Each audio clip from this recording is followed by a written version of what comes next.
Hello, everyone, and welcome to Doctor on Call with your host, Doc Griffin. The doctor will be with you shortly, but our guest tonight is the creator of the No Sleep podcast, David Cummings.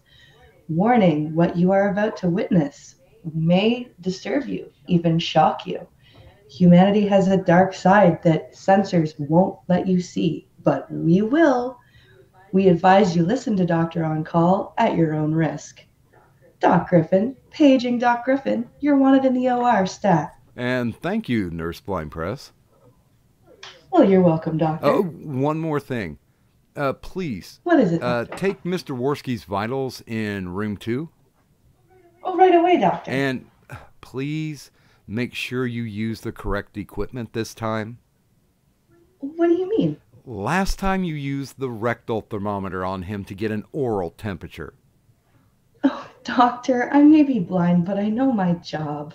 Besides, he's a walking asshole. Yeah, fair enough. Thank you.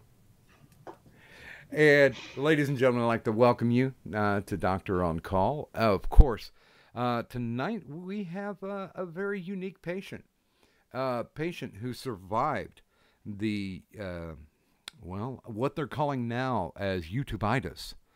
He survived it and has profited from it very much, being outside of our realm, but we're going to bring him into ours tonight. He is the creator of the No Sleep podcast, and everyone please do welcome Mr. David Cummings. Doctor, thank you for seeing me Everyone, on and such welcome short to notice. Doctor on Call with your host, Doc. Pardon me. And and honestly, I'm really excited about having you on because of the fact that I personally am a fan of. I don't know if there's a term for it, but I call it audio literature. Where Yeah, that's a good way to put it. Taking literature, taking stories, original short stories, and adapting them for audio, and taking it a little bit beyond the audio book style, but sort of creating it as cinematically as we can. well, and so let's try and go back to the very beginning of this. Um, what basically motivated you as a kid? Were you a big reader? I was probably, though, limited more in the kind of reading books that you were assigned at school, that type of thing. I wasn't as sort of voracious and curious as a young boy to to just go to the library and pick up book after book after book. It was more reading the stuff that I was told to read, and then but yeah, there were certainly times when books were available, and I can remember as a relatively young kid finding an old paperback that basically told ghost stories that were local in my province. I'm born and raised in Toronto, Canada, Oh. and so these were ghost stories from Ontario, Canada, our province up here. Mm-hmm. And so, yeah, I remember reading that and finding them, very engaging and certainly very frightening. And many of them were very, very spooky. And so, yeah, it's interesting to look back at when I was younger and reading how horror kind of just naturally got my attention. And so now, when you were on the playground and you were talking to your buddies, um, what were you talking about? When I grow up, I'm going to be a blank. Uh, when or if I grow up, yeah, I suppose for me it was really kind of stereotypical. I remember for the longest time wanting to be a fireman. That type of thing where it was, yeah, I guess the heroic side of it. I'm going to grow up and be a firefighter and put out fires and ride around in the big cool trucks and all that kind of stuff. So I was, of course, being the old man that I am, being in public school in the 70s, it was certainly pre-internet and without sort of the broad range of what's out there in terms of careers and stuff like that. It seemed back then to be a lot more limited. You either you went into business, you went into, you were a doctor, you're a lawyer, or an accountant, that type of thing. There didn't seem to be the subgenres and the micro partitions of jobs and careers these days. Kept it pretty simple and just thought about being that firefighter. So now, when you got a little older, you got into, well, you were there. Your education was almost done with, I would say, public education, where you were considering going to college, moving into the workforce. Um, uh, what were your options? What were you thinking at that point? When I finished high school, I was kind of at a phase in my life where I was a little adrift. I didn't really have that sort of set plan where it was like, okay, I'm going to go to high school, and then when I graduate, I'm going to apply to these universities, and then I'm going to move towards a certain degree, a certain job, that type of thing. My father was a high school teacher most of his life, and I came along quite a bit later in his life. And so I think by the time that I was graduating high school, had long since retired, and I think he had sort of, I guess to be kind, he had kind of lost. I shouldn't say lost interest, but he didn't sort of have the passion of leading me and guiding me and giving me the advice to say, okay, this is where you should go and this is what you should do. So I was a little bit more kind of on my own in terms of where I should go and what I should do. And even as a 17, 18-year-old kid, I didn't have either the know-how or maybe even the drive to say, okay, this is what I'm going to do. So after high school, I took an extra year up here in Ontario. We had what back then was called grade 13, which was meant to be sort of a university prep year. So it was kind of an in-between year Okay. between high school and your first year of college. And so I went back to high school to take grade 13, but there again, still not really having that plan or the outlook of where I was going to go. And so after grade 13, I went to a community college. And as I mentioned earlier, it kind of came around full circle that I went into what was called fire protection technology. So, it's, picking up on that firefighting aspect of it. And so I went into that, and it didn't last too long. I realized that it wasn't what I wanted to do. And then from there, it was sort of trying to find my way and going to a couple of community colleges here or there. But yeah, it really did take me a while quite a Well, while to find sort of where I wanted to what go. was your father's profession? He taught high school sciences mostly.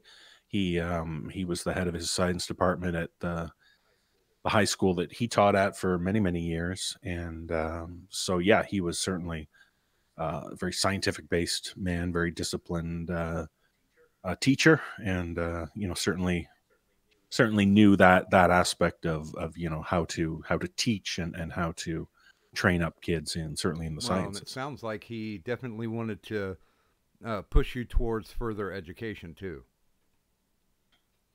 Yeah, I think so. But it's weird, and I certainly it's not my goal to come on here and sort of make it seem like my dad wasn't a good father or anything. No, But not at all. I do think that, yeah, there was that sense, as I alluded to earlier, that I think he was just a bit tired, in sort of life in general, because he had raised three children. My family's kind of there's a big span in age. My two sisters are 14 and 12 years older than me. My brother, my late brother, passed away a few years ago. He Hmm. was 8 years older than me.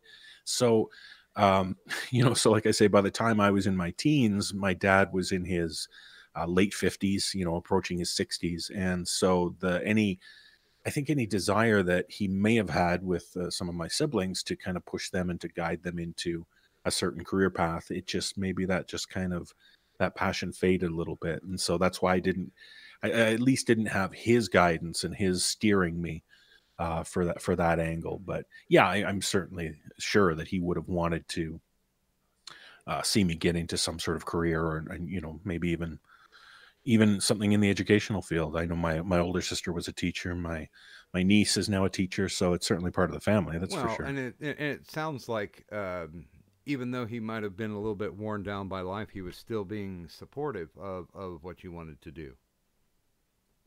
Yeah, absolutely. Yeah, he was supportive, and yeah, there was never any sort of animosity there or any sort of estrangement. It was just, yeah, I just think that he didn't have the energy to really in a way to teach me, to guide me. I guess maybe also being a teacher for over 35 years, that maybe that wore him down as Well, well. yeah, that can certainly happen. Yeah. Now, of course, you get to the point where you're doing your fire protection courses. Did you see that branching out into a career? Or was there a point when you said, well, I kind of like this, but um, there's the fulfillment aspect? Were you off looking into the distance to see if you could find something? I think there was an element of that. Yeah, looking into the distance. And I took the course originally because I was told that it could be sort of a path into firefighting. It's not particularly easy to become a firefighter. There's a lot of requirements that are needed. Oh, And sure. so I was told that this would be a good way to get in. But I learned fairly quickly that that wasn't necessarily true, and that most people who graduated from that course went more into the area of sort of like fire alarms, sprinkler systems, the kind of safety inspectors and people who go around and check on buildings to make sure that everything's up to code in terms of fire safety. So it was much more of a, I guess, a bureaucratic role, and just more of a trade almost. If you think about things like sprinklers and fire extinguishers and stuff like that, it's really just another trade. And so once I kind of became aware of that, I thought, well, my my passions aren't really in that area. So that's when I decided to move on from that Well, but course. fire marshals do have pretty cool uniforms. Well, that's true. Yeah, so you can't play down the fact that you'd look darn good in that uniform. So, what was the kernel that started you on your path of where you are right now? Wow, it's a very winding path, that's for sure. Yeah, it's funny to talk about this and to kind of look back in hindsight and see the path that I was on, because it's I guess I don't do that too often. But yeah, I mean, it got to the point where after that, after going to the community college, at the time I was, sort of in a peer group where a lot of my friends and I, we were very much involved in the church. We were Christians, and so our faith and our belief had played a part in sort of how we viewed life, and how, and sort of the direction we wanted to go. And so decided that one thing that I could do, or certainly would be an option to kind of help give me some sort of guidance, would be to go to Bible college. And so I did that, and I went to a couple. I went to one here in Ontario, one out in Western Canada, and ended up getting a degree sort of piecemeal through a couple of different colleges. But so even that, as I went into that, I went in for, the experience. And of course, when you're thinking about Bible college, it's not just an education. There's more of a, I guess, a social aspect and growing as a person and that type of thing. And so I guess I was looking for a certain type of guidance in that way. And I mean, there were times where I seriously thought about, maybe I'd be a missionary, or, maybe I would. I never really thought about like being a pastor of a church, but maybe I would be involved in some way, within the church. And I was also very much involved in music. And so music and being on like worship teams and stuff like that within the church, it all kind of bled together, and really kind of was a really big part of my life for probably from my early 20s into my late 30s. So, almost two decades of my life was based around sort of the church and the ministry and the worship and music. It was all that kind of sort of a big stew of how I lived my life for, like I say, So, almost 20 so was years. it? Did you do Jesuit studies? No, it was more just sort of evangelical, Christian, Protestant type of Okay. things. So yeah, I mean, it was relatively, I don't know if you say progressive, but it was a little bit more. Certainly wasn't the sort of intensity of Catholicism or the priesthood or anything like that. It was a little bit more general studies, and it wasn't all theology. There were more, took psych classes and things like that, so that it was a little bit of a more rounded education, but with that sort of emphasis on the theology in the background. And do you think that that helps you be able to process or dissect horror better? That is a great question.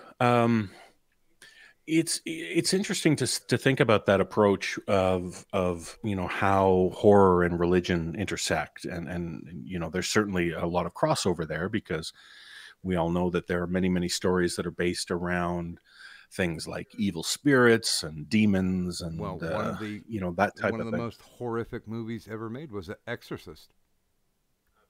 Absolutely, yeah, one of my favorites, and yeah, it very much illustrates the power of what how we as people, as humans, and the thought processes that we have when it comes to the strangeness of the supernatural world that's out there. So, um, I mean, I think I went through a time when I certainly believed in that aspect. So I believed that there was you know, uh, uh, a darker side, that there were demonic presences, that there was an entity that we would call Satan, and so believing that for a period of my life, and sort of trying to not engage that, but as a Christian might, you sort of you're praying against the darkness, and you're praying against the influence of evil spirits and that type of thing. So it certainly made me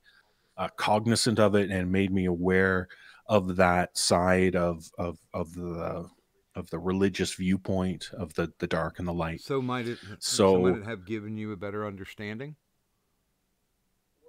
well, certainly an understanding of what the actual theology of the devil is, and Satan, and that type of thing, and how it's portrayed in the Bible, and how people think about it, and how we, again, thinking about, if you're a religious person, how you would live your life to mitigate any sort of influence of Satan and that Mm. type of thing. So yeah, absolutely, I got a good understanding of how that shapes us as people, and or people who are believers of that type of stuff. So yeah, I guess in a way it did, although at the time, of course, I wasn't sort of thinking about any sort of horror entertainment, but yeah, it certainly gave me a good perspective of that aspect of theology. And so, would you say that today that religion is an important part of your life? No, it's really not. I I I didn't really sort of there wasn't one day where I said, that's it, I'm not a Christian anymore. I absolve my faith or Mm. anything like that. I think it got to a point where no matter how hard I tried, and I was throughout the 20 odd years that I called myself a Christian, I went through ups and downs. I went through periods where I wasn't very devout or strong in my faith, but there were years where I was as passionate and devout and as seeking and searching as I felt that I could possibly be. And it just got to the point where I realized that I just never really felt any sort of presence of a God, of a divine being, that wasn't really just something I could experience in other ways. And one of those ways, for someone like me, was always through music. And so, I would be in worship services and having this glorious music played, and just getting so in touch with the music and feeling a spiritual connection to that. And for the longest time thinking, well, that's me connecting with God. That's the Holy Spirit interacting and Well, stuff. music is incredibly But then I started, powerful. absolutely. Yeah, it really is. And I think it's in a way, I think music is a very spiritual thing for a lot of people, regardless of their religious beliefs. And so I just felt that what I was originally attributing to God or the Holy Spirit, it wasn't that entity. It was just, whether it was the music or it was just the sort of connection with other people, or just kind of the universe, not to get too kind of trippy spiritual stuff, but I just felt that what I was basing my belief on and what I was sort of pouring myself into just wasn't what I was told it was. And so I kind of just sort of fell out of it. And when I realized that, my faith wasn't there anymore, and it wasn't part of my identity, I just, it wasn't a huge change. I was always a decent person. Um, what motivated me to be a good person was not necessarily to, please God or to follow the 10 commandments. I was raised to be a good, decent, caring, Yeah, considerate person. being a And good person, you don't have to be dogmatic. absolutely, yeah, that's the thing. And so I just kind of carried on living my life. And yeah, it again, it might sound strange, but in a way, I just thought, or I felt at the time that, I didn't miss it. I didn't feel like there was this big change in my life when I decided that I was no longer a Christian. And that, and I've always struggled with what term to use. I know words like atheism and agnosticism have a lot of baggage Sure. associated with them. So I don't call myself an atheist or an agnostic or anything. I'm not. I guess I'm irreligious. It's just doesn't play a significant part of my Well, life my anymore. And well, my so, yeah. grandfather was a preacher and a pastor for 70 years, and Hmm. I came to him about it, and I said, I don't necessarily believe what you believe, and he just put a hand on my shoulder and said, "Son, faith is where you find it." Hmm. And I've Yeah. definitely taken that to heart. But let's see now. What some people may not know, getting to know you for the first time, is the fact that you do voice work as well. And were you doing that before you started with the podcast? I wasn't doing it in any sort of kind of strict way or dedicated way. I spent most of the 90s. My main kind of profession was as a professional musician, going back to kind of the Christian music aspect. I was in a And band, what'd you play? and so I played mostly bass guitar, a bit of drums, but my main role was playing bass. And we were in a band. It was kind of acoustic folk rock, we called ourselves. And we put out a few albums, and we did some tours around the Canada and the US. And it was, for a few years, we kind of lived a bit of that rock and roll Okay, lifestyle, as well, it I'm were. definitely going to have to Um, ask then. You got to give me a road story. road story. Yeah, boy, I can think about the times we did it. We did a tour where we left Toronto and we went up and then through northern Ontario and then across the prairies of Canada into Alberta and all the way out to the west coast to Vancouver. A trip like that. I mean, it takes 24 straight hours of driving just to reach the Ontario border. I mean, that's how big our province is. To go from southern Ontario to the northern edge of it, so that that's at least 2 days of And driving. there's not a And lot of Alberta but woods around there. yeah, well, certainly you go through Manitoba and Saskatchewan, those two provinces known for their big flat lands, a lot of farming, a lot of wheat, a lot of cows. So that's, sort of the breadbasket of Canada. And then you get into Alberta, and then, of course, you're into the mountains, which is obviously beautiful there. And then you cross over the Rockies, and you're into BC, and beautiful BC, and a whole new world there. The left coast of Canada, and a sort of some people jokingly call it British California because it has that sort of trippy Birkenstock wearing kind of vibe to it that a lot of, the stereotype that a lot of I've people heard give that it. report. But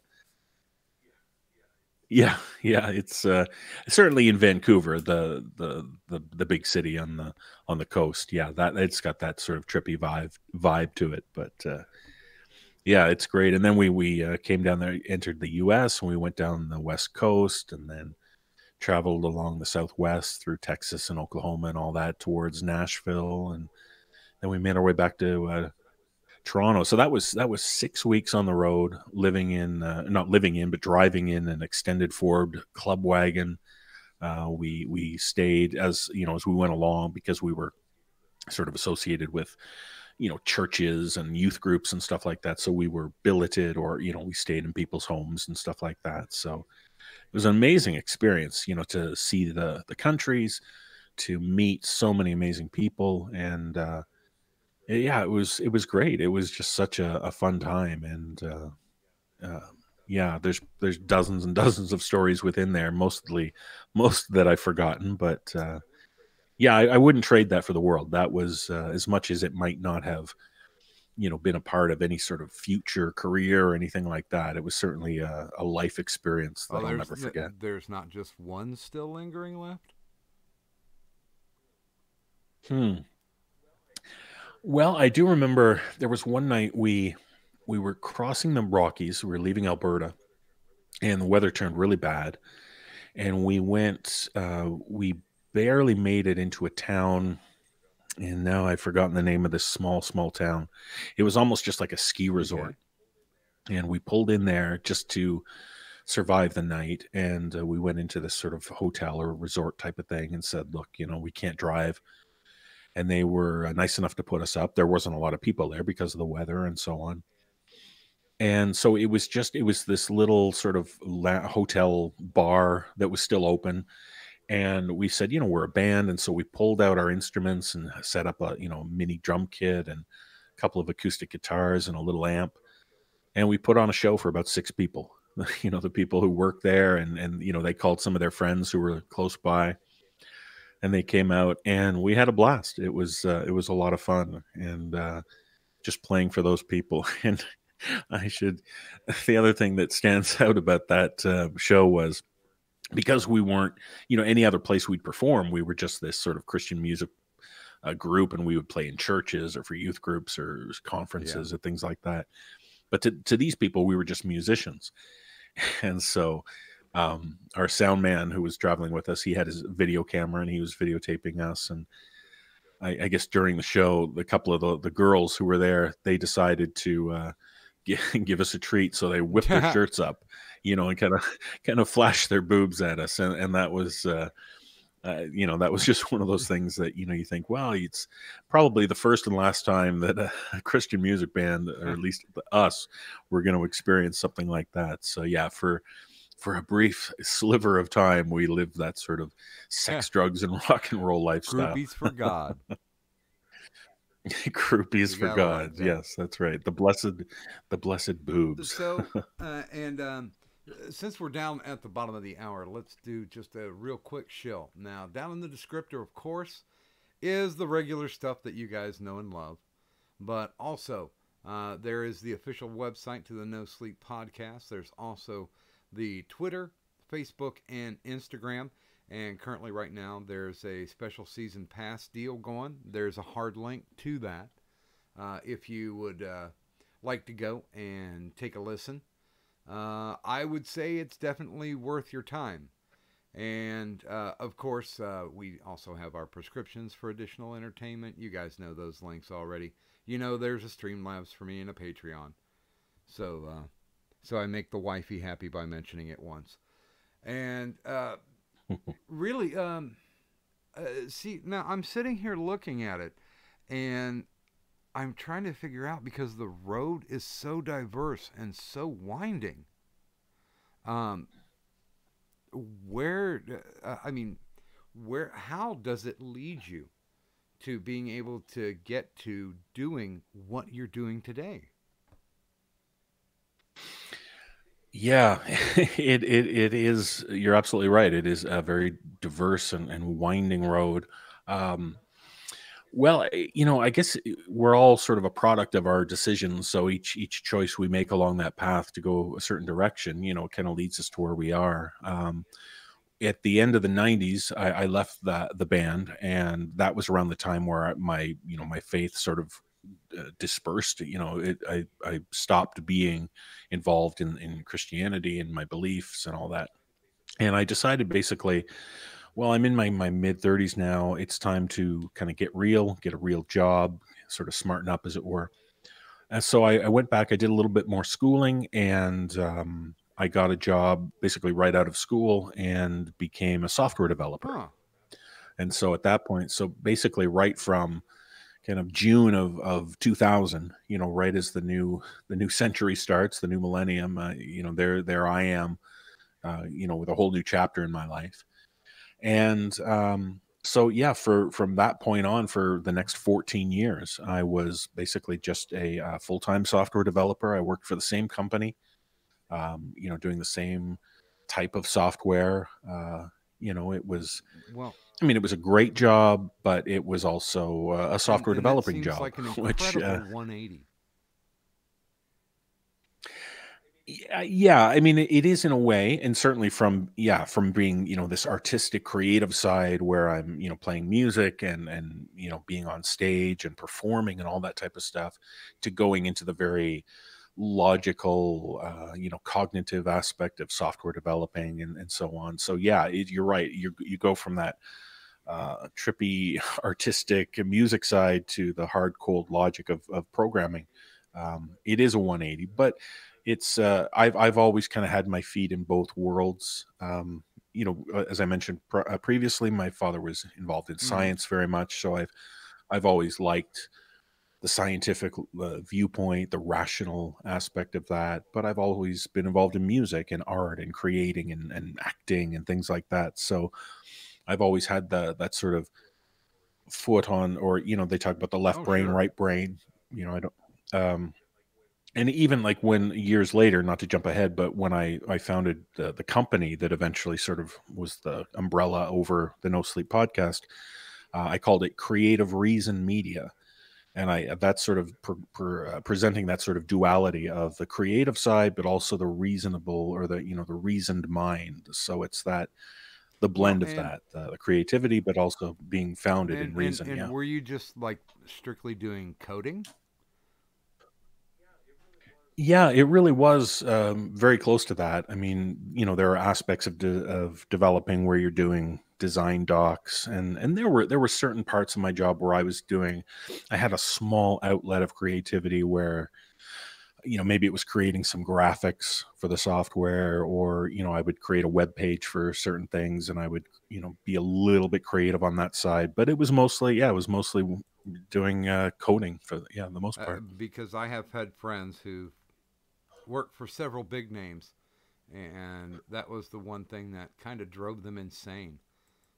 Was just that they said the repetitive motion gave you carpal tunnel brain. That's a great way of putting it. Yeah, absolutely. And I found that too in my life. Yeah, it was. Yeah, I kind of got to that point about 10 years in, and yeah, it's just you're doing, and of course, it's not just like for me. I was a developer and programmer, and it wasn't just doing that consistently, but it was mostly working on the same software package, like sort of. So I wasn't even branching out and doing different programs and different types of software. It was the same type of thing, and it was the exciting and passionate world of sort of office furniture asset management. That's the that's the crazy wild world that I was involved in. And so if you're talking about the sort of the dullness of programming, and then you add it with the, at least in my mind, the sort of the dullness of office furniture, it just it was sort of my brain and my soul was pretty much comatose after 10 years. So what was the breaking point when you said, okay, enough of this. I have to be creative. Yeah, it was probably not long after that 10-year mark, maybe the 11-year mark, because it was around 2011 when I was looking for that outlet. I wanted to get sort of a hobby where I could be creative. I'd spent a lot of time in music, and so I wasn't particularly looking to jump right back into music, or, of course, at that point, digital music and stuff was coming into vogue. And so there was a lot of opportunities to grab a keyboard and, start creating music at home. But Sure. I remember when I was in the band, of course, we spent some time in the studio and whatnot, or on stage, or around microphones. And when I was in front of a microphone, I would, kind of joke around, or just, play around on the microphone, and, put on a big radio voice and talk like this. And, there was all these people who said, man, you've got this great voice. You should be on the radio. You should do voiceover. You should do this and that. So I kind of liked that idea. And I ended up doing some demos for friends who wanted, someone to just put a voice on some of the stuff that they were doing or whatnot. And so years later, I thought maybe, I'll give it a try. I'll see what the whole world of voice acting and voiceover and all that, what it could lead to. And so I did some investigation and ended up getting a cheap mic, and I took some classes and courses with some teachers and coaches, and kind of got a feel for what voice acting, really at the time it was more voiceover, which is more sort of commercial Sure. voiceover stuff. And We had that kind of thing. We had Kyle Aber here, who does Gohan for Dragon Ball Z, and right, okay. he talked about that in some detail too, how it essentially is it's not a practice, it's an art form. Oh, very much so. Yeah, it's when you're using your voice, and when you talk about voice acting, that's really what you're doing. You're a full-blown actor, other than you're not moving around, you don't have the physicality, you're not doing the blocking and that type of thing, but you're trying to bring a character to life with your voice. And so it's very much is an art form, because you're expressing yourself, and you're trying to create and perform an authentic character. So there's skill involved, but it's very much artistic as well. Now, I can see where that would feed your need, and I think it might benefit us to basically talk a little bit about, the internet was something that around 93 and 94 became a big thing, but it was still dial-up, it was still modems, it was still BBSs. Mm. And the technology that we're enjoying right now is exponential to what was there back then. And even, dare I say, when you're getting around 2010, things are actually just starting to pop off at that point. Yeah, absolutely. And it was around that time, I guess, it was in the mid 2000s there, 5 and 6, when like the iPhone was coming out and things like that. And then social media started to take off. And it was, I guess, people will argue this or debate this, but it's sort of, I think, agreed upon that about 2006 is when the first podcasts started. Yeah. And so you had the means through things like smartphones and whatnot to deliver content, but then you had a burgeoning kind of industry for creating audio, which was kind of a forgotten art form, or a forgotten medium, because it was always video for such a long time, starting all the way back in the 50s. It went from radio to TV to film, and so all of a sudden people were rediscovering the power of audio, and then, podcasting coming along, and the ease in which you can plug in a microphone into your computer and get your voice from analog into digital, and then the software to manipulate it. It really kind of took off. So it was in a way, it was kind of that perfect storm, and the timing for things like podcasting. And for someone like me who could, like I said, plug in a cheap mic, and because of my training or the experience I had with the music in the studio, when digital editing and stuff, digital waveform manipulation and all that was coming into play, I picked up on a lot of that in the studio. So I was positioned where I could record stuff half decently. I could edit it and put it together half decently and sort of produce something. At that point it was just something, whether it was just my own silly clips to post online or whatnot. But yeah, the technology and the internet and everything, it all came together that really set up audio as a Yeah, jumping off point. I'm amazed today. I will tell radio stories because I was in the business for a little bit, and trying to tell people, especially if they're in their 20s or younger, how beneficial it is right now and how wide open it is. Because I mean, legit, we were talking, thousands of dollars worth equipment in the 90s, whereas you can get online and broadcast with your smartphone now. You can pretty Yeah. much do Yep. what we struggled to get done, and do it cheaper, faster, and more efficient. And I think that's an amazing technological leap. And I think that ends up only benefiting everybody at the end. A lot of people fear technology. Well, I fear robots, but that's a completely different story. Uh, but um, technology has become so receptive that it's allowing, dare I say, both the good and the bad to be able to produce content. And Yes. and Yeah, you're right. one of those things that I like to see, because um, I can't explain the reason why, but I've got an IRL connection, and I hooked into this radio drama stuff, and I hooked into um, different places like the No Sleep podcast, and um, uh, if would you say that it's fair to say that if Reddit, the subreddit for No Sleep, did not exist, that it might have been a different path for you today? I think that that's fair to say. It probably would have been a different path, because yes, when the No Sleep subreddit came to life, I think around 2010, which would be right around that 10-year mark that I talked Sure. about.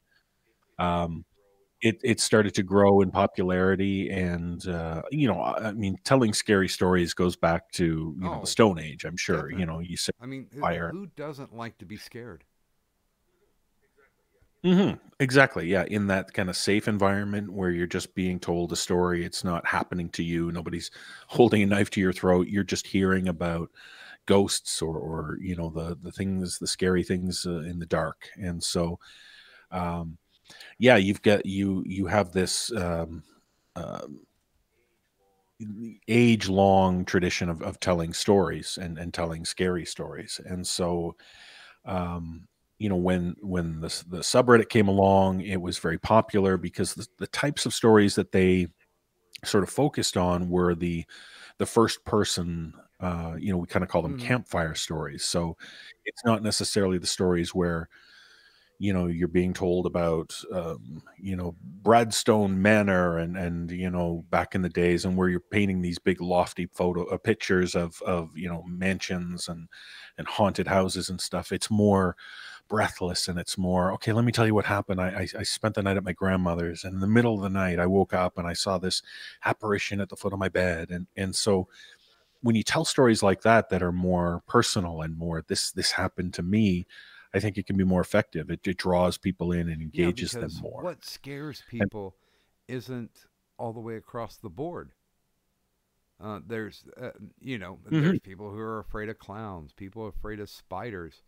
My personal fear is taphophobia, which is the fear of being buried alive. So, like movies like Descent, I'll never Right, watch because just don't want it. But right. I think there's a very rich tableau that No Sleep offers.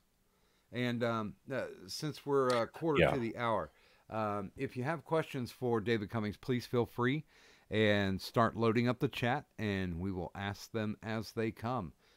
And once again, we do appreciate the audience and their questions. So load them up, people. And 2010, No Sleep, the subreddit comes along.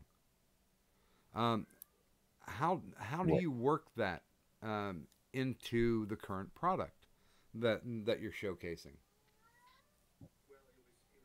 well, it was very sort of serendipitous that at the time, when I mentioned how I would, be recording into my cheap little mic and just doing silly stuff, on Reddit, I would post audio responses to subreddits rather than just type it out, and it was just sort of me flexing that muscle and trying to get into voice stuff, and I posted on some forum or some subreddit where I pretended to be this sort of serial killer who was admiring somebody's work or whatever. And so it was people heard me doing that, and somebody pointed out, they said, hey, you should, with that weird creepy scary voice, you should connect with this new thing over in the No Sleep subreddit. They're trying to put a podcast together.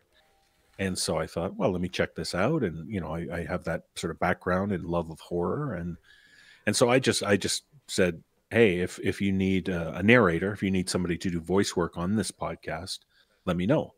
And that's all I was prepared to do at that point.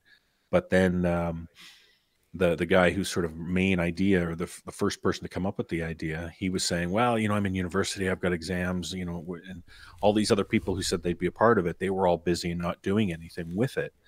So I can't, I basically just said, well, look, I'll record a story, we'll get somebody else to record another story, and then we'll let me slap together the first episode, let me just get it out there, and then get the ball rolling, and somebody else then will take over, and that would be it. And then I would just be a narrator, and life would go on as normal.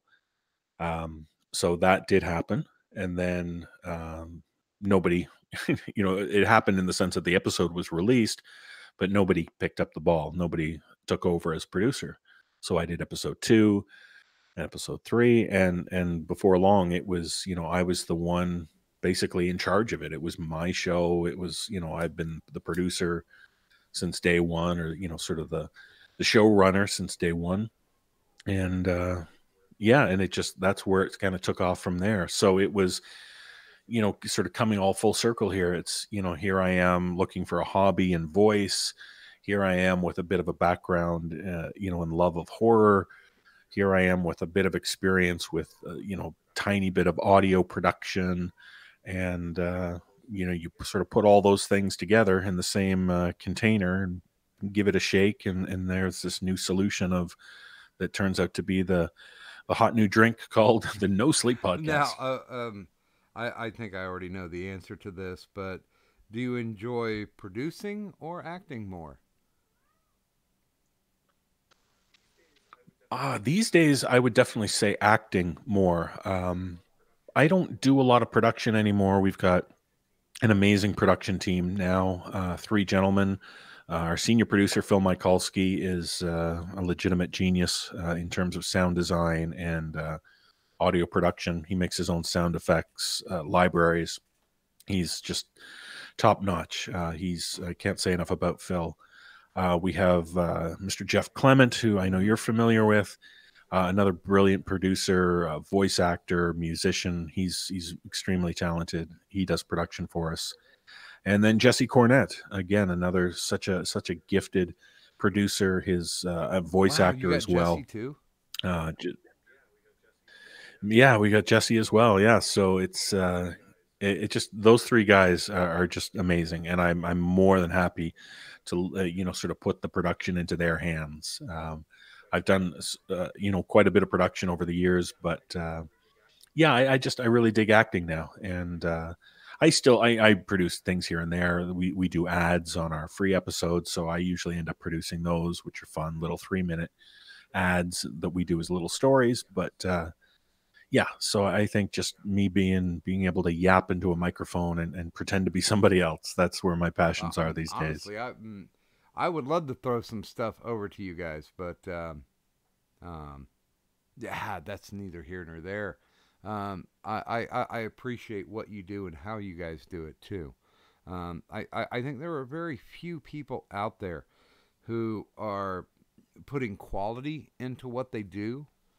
And not to disparage anyone, but especially with running, and I think it's fair to say that most of the things that came from the subreddit were creepypastas.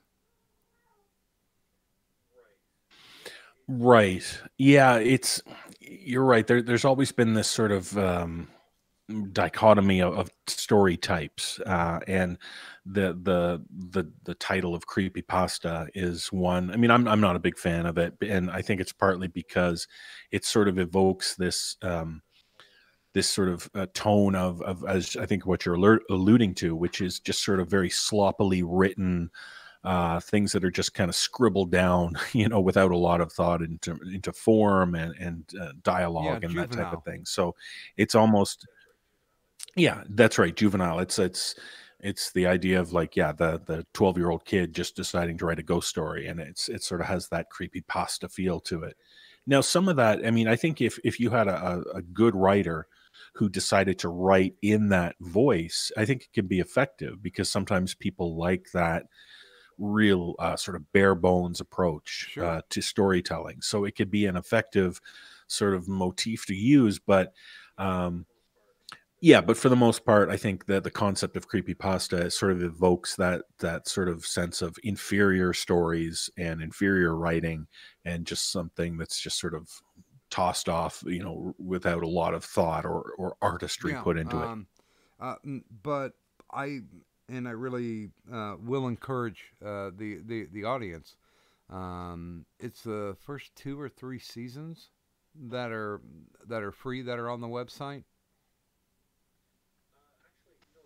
Actually, no. The way we've done things from the start is we always have a free feed, and so basically, yeah, the first 2 seasons, what we call seasons, are basically 25 weekly episodes. So a season is Mm-hmm. essentially 6 months. So the first season, or what ended up being the first season, was a little bit shorter. I took a bit of a break after the first 18 or so episodes, because I was kind of getting burned out. I didn't really have sort of a direction I Sure. wanted to take the show in. And so I took a few months off, came back with season two. That was a 25 episode season. And then from there, it's been the same 25 episodes Well, each season. And then at the start of season three, we went to this sort of paid format, where I thought, maybe there was an aspect of this where, maybe I could do this full time. Maybe we could, generate a little bit of a revenue. And there was another podcast that's still going, called Never Not Funny, with Jimmy Pardo, mm-hmm. the comedy podcast. And they were doing the same type of thing, where they put out the first part of their episodes were free. And if you wanted to hear the full episode and get other bonus episodes, you paid for the season $20, $19.99 for the 25 episodes. And so that's what we started doing in season three. And that continues right up until this day. You mentioned our season pass specials and so on.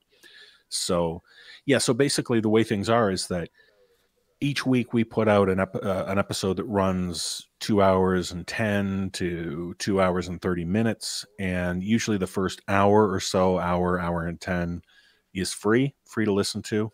And all of those are available on our website in the archives. We've got hundreds and hundreds of hours of absolutely free content that people can listen to.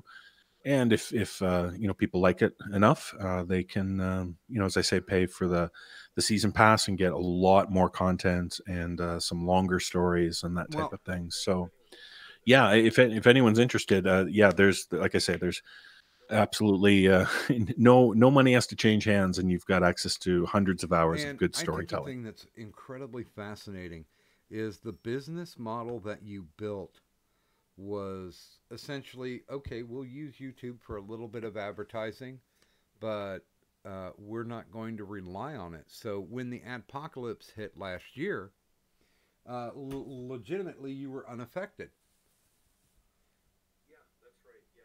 Yeah, that's right. Yeah, we really didn't ever use YouTube as a platform, in the very early days, there was somebody who asked me. They said, "Hey, can I put your episodes on YouTube? Just give it, another outlet for people to find it." But that didn't really last long. That was maybe the first 8 or 9 episodes, and then that kind of fell away. So, yeah, it was, we've always been kind of self revenue generating, and it's always been a really kind of a low pressure selling. I've never It's never been about, forcing people, I want you to pay, I want you to pay, I want you to pay. I mean, we put out so Well, much free content, and and our goal is to just we well, want to entertain people, and Canadians and are we understand. polite. We're very polite. Yes, we want to. We say please and thank you, and we want to make sure people are experience what we do for sure. And yeah, and that's the main thing. That it's like we want to give you as much content as you'd like, and then if you feel you want more, we offer it at a really fair price. And I've never been one to offer those sort of scenarios of, well, for the price of a cup of coffee a day you can, I don't like those kind of things. But it really does work out to about 72 cents per episode. For 72 cents you're getting 2.5 hours of really good high quality audio horror storytelling with great production and brilliant music by our composer Brandon Boone, and Oh a my God, great stable yeah, of voice Brandon too. actors. Uh, Yes, he's Mr. Brandon Boone. amazing. He's been with us since season 3. He has grown so much. He's now an award-winning composer. He's done scores for films, for short films that have gone on and done the circuit and won awards. And he's recently got himself a whole brand new kit of new sort of funky instruments. And he's just, yeah, he's amazing. He's just, I always say that he's the foundation of our sound. Yeah, we wouldn't be where we are without Brandon. His music and what he brings to the overall tone of how we tell stories is it can't be understated. He's an amazing person. I've had the pleasure of touring with him, and getting to know him as a friend, and he's just quality inside and out. So I can't speak highly enough of Now, Mr. Brandon I will Boone. say there is one of my stories out there that Brandon scored, and there's an incredibly talented Hmm. voice cast that brought this story to life. But oh man, that score just put it over the top. He did like kind of Yeah. a dirty jazz kind of soundtrack to it, and it was amazing because I had written it as a noir piece, Mm. and yeah, Yeah, and, that's and that's and the he thing. fleshed it out. He's got a very good ear for what needs to be there. I mean, now we're coming up at the top of the hour, but I just do have to ask: is it Providence or a lot of decent hunting that brings these circle of talented artists around you? Well, I think it's certainly a lot of luck on my part. That meaning it's lucky that these people discover the No Sleep podcast and have taken the chance to sort of contact me and reach out and say, "Hey, I understand you're looking for a voice actor. I understand you're looking for this or that." And so people like Brandon, for example, back in season 3, he said, "Hey, I listened to your show. I like it. I'm just kind of starting out in music, and I'm kind of self-taught, and I'm, learning this and that. But if you need help, if you need me to do a bit of music, I'd be happy to help out." And, here we are 8 years later or whatever it is, or not 8 years, but, 4 or 5 years later. And, he's pretty much doing music full time now. And, as I said, he's award winning and all that. So, for a lot of our longtime actors, yeah, it's really just they knew of the show, they liked what we were doing, and they said, "Hey, can we volunteer? Can we be a part of it?" And so, maybe there's a little bit of I don't know, skill, if you will, on my part to sort of curate which voices work and which voices didn't. But, when you're talking about people like Nicole Doolin and Peter Lewis and Jessica McAvoy and David Alt and Erica Sanderson, I could go on and on. But you're talking about incredibly gifted voice actors, and to partner with them and to collaborate with them and to help them grow and for them to help the show grow. I mean, it's this amazing organism that we've created. And so maybe it is providence. I don't know, but I just know that I'm I'm a very lucky person to have a group of people Yeah, like because this to collaborate with. I can vouch that's some really good talent. Um, I would be Hmm. happy to have them narrate any of my stories, because they are gems, uh, and and and not to be dickish in any way, but I'm glad you farmed some of these people out from other websites that didn't seem like they were progressing, and it was kind of a waste of some of that talent.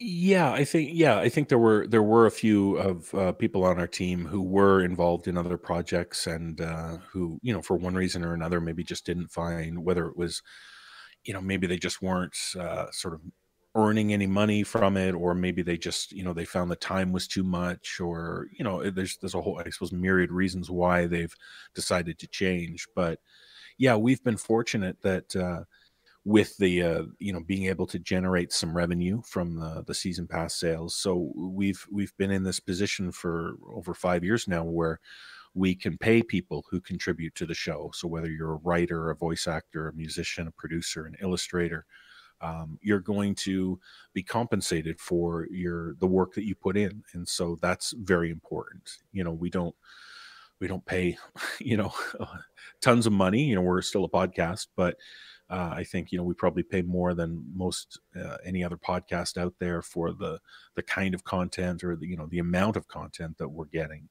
And so it's the ability to, like I say, make a bit of money, but also to be kind of valued as a creator and valued as an artist. And so, we give people a wide range. So if you're a voice actor, there's a lot of different things that we can offer you to stretch yourself as a voice actor. And as I said, with the producers and someone like Brandon, we're doing a lot of unique stuff, and we're trying different things all the time. And so I think that's what's drawn people to us, the fact that it's not just the money, but the money helps, and then it sort of fuels the passion and gives you the time to create what you want to Yeah, create. and I mean, honestly, I would love to kick a few of these people in the rears with the stories that I've sent over to them, because I think they would be fun to do. But the only Hmm. reason why I would ever nag them is because I know they have that talent, and they would be able to represent whatever I write, um, not only in a positive light, but in the best light, if that makes sense.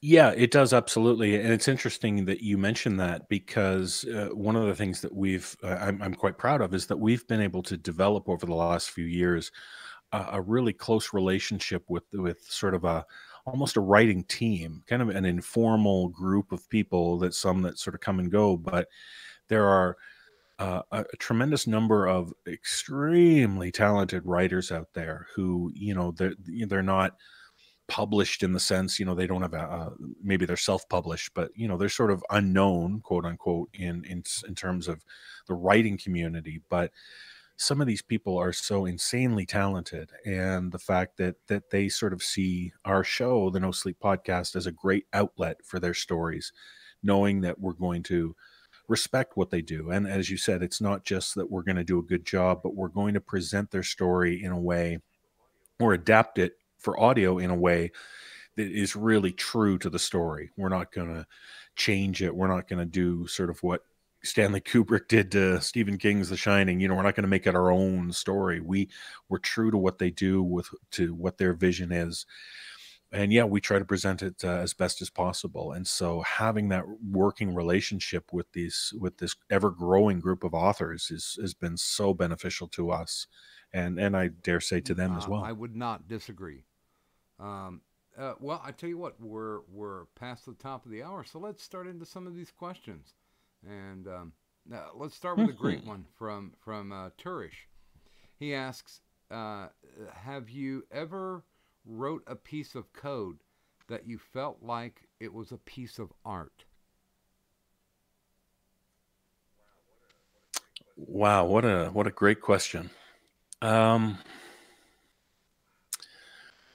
I guess the answer that's sort of right at the front of my mind is to say no. I guess just because it never felt like art, especially the code that I was doing. It was so, I don't know, it was so mundane. It was so mathematical. It was so there just wasn't an aspect of artistry. Even though at the time, I sort of alluded to this earlier, that my job when I was there was sort of creative output, and there were ways to try to exercise or flex some of that creative muscle. But no, I don't think in terms of strictly coding that I thought, nah, this is artistic. I mean, I wrote some nice code, I wrote some nice functions and different things, but yeah, I guess I never saw it as artistry. But that's not to say that coding Well, cannot have that aspect of art to it. I just don't think I ever the reached that image I level. get is like grading an English paper, that it serves a Hmm. function, but there's really no artistic integrity to it. Yeah, yeah, I think that's it. I think that's a good analogy because yeah, it's when you're talking about programming and developing code, it has to have function. It's all about what it can do. Is it going to do what you need it to do properly? Um, so yeah, again, I guess I just never saw it as some sort of artistic expression. Sisyphus asks, "Do you feel voices should be tweaked by the producer?" I guess it depends on what you mean by tweaked. Certainly, from a more of a technical standpoint, when we get a voice actor's file, 90% of the time we will, and I say we as the producers, will we try to create a certain sound. So we'll of course use EQ, we'll use compression, we'll set the voice up to where it needs to be. So if they're the main narrator, we'll give it a certain sound. And then most of our stories have multiple roles, multiple characters. And so we're going to try to create, if you're not the main narrator, we're going to try to set up a voice to match Mm-hmm. some dialogue. So, for example, you've got two characters and they're in a warehouse. So we're going to make them sound like they're in a warehouse. So we're going to have reverb in their voices, and we're going to maybe make their voices a little thinner because in a big booming warehouse, you don't sound like you're right up on the microphone. You sound thinner and so on. So we'll Mm-hmm. tweak them that way. Again, that's more technical. There may be times when there may be a story where one of the characters, let's say, becomes possessed by a demon, and so we'll do the age old trick of pitch shifting their voice, so we'll make it sound lower, and that sort of evokes the sense that okay, there that guy's Kind of, possessed by a kind, demon. kind of So like, "I'll get you so next time, Gadget. Next time." exactly. So yeah, I mean, we'll tweak it that way. But if the question has to do with will do we do we change their voice almost as if to say, well, what you recorded isn't good enough, we'll tweak it to make it sound better, or make it sound like you're not the person who recorded it? Well, no, it's any kind of tweaking we do is just to enhance the voice to put it more authentically in the story. So like I say, we match the context of the location of the talking and And all and that kind and of I stuff. will admit right up front that I did a voice acting contest for another website under a pseudonym, of course, and it was fun to do. But I'm thinking that there are more serious people out there. So Yeah.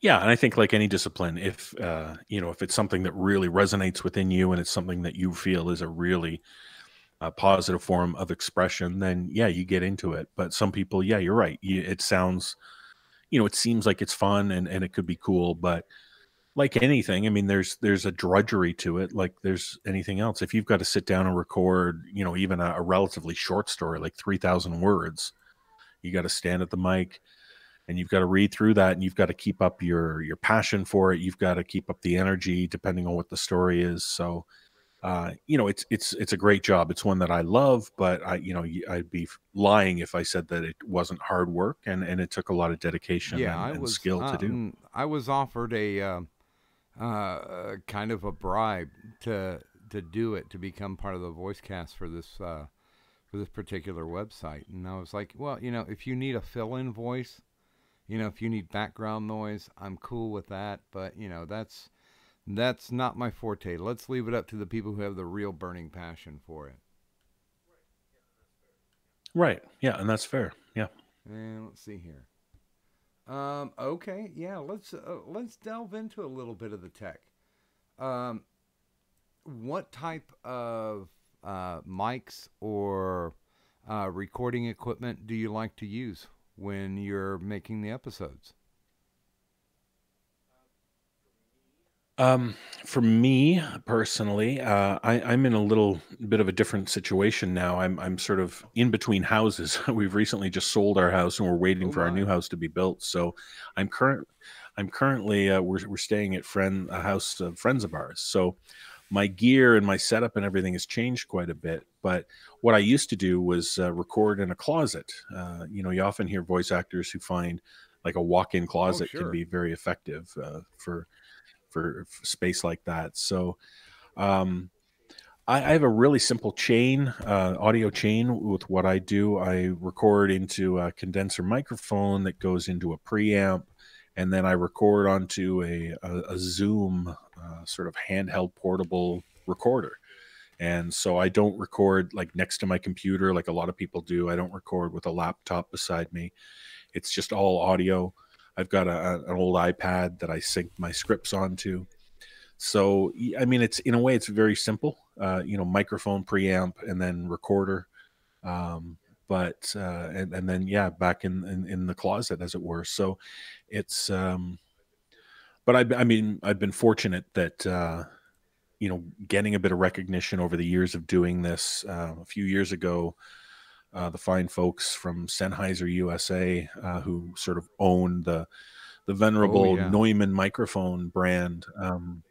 They provided us, meaning my business partner and some of his group and myself, with some great microphones. And I was basically given a Neumann TLM 107 microphone, which is pretty sweet. And then I go into a warm audio amp, and as I say, into the Zoom recorder. So it's obviously, if you can use good gear, you're going to get a good sound. But it's not as high tech as some people might think. You just have three pieces of gear plus an iPad in a in a walk-in closet, and they're all of a sudden you're a voice Oh yeah. actor. I know quite a few voice actors that use their closets. It Yeah, they're great. They're small spaces. And the one I used to record in, we had all these old clothes hanging on either side, and so that's great sound baffling and stuff. So yeah, it's that's really all you need. and I know this is going to open up a can of worms, but of course, what's your policy on submissions?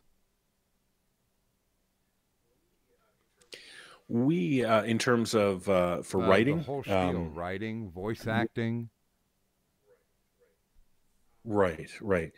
Um, well, the main one, of course, is writing, and it's funny, for probably the last, I would say, 3 years or so, we've been very open to having people submit their writing to us directly. But it was only in the last maybe year, maybe 18 months, when I was fortunate enough to be able to partner with Olivia White, who's become sort of our content editor, and she's sort of my right hand person to look after a lot of the content and the stories. And so she was really proactive at getting this submissions page on our website, and her working along with another great story finder and editor we have, Gabrielle Lux. So they go out and either find the stories on the subreddits or the writing forums. But nowadays, we solicit work. So we basically say, just email us, submissions at the nosleeppodcast.com. Of course, before you do that, go to our webpage and look at the top menu. You'll see a submissions page, a drop down menu. You'll see all our guidelines. It sort of looks like a lot, but they're very basic in a way, and that most writers would recognize. So please take a look at our guidelines.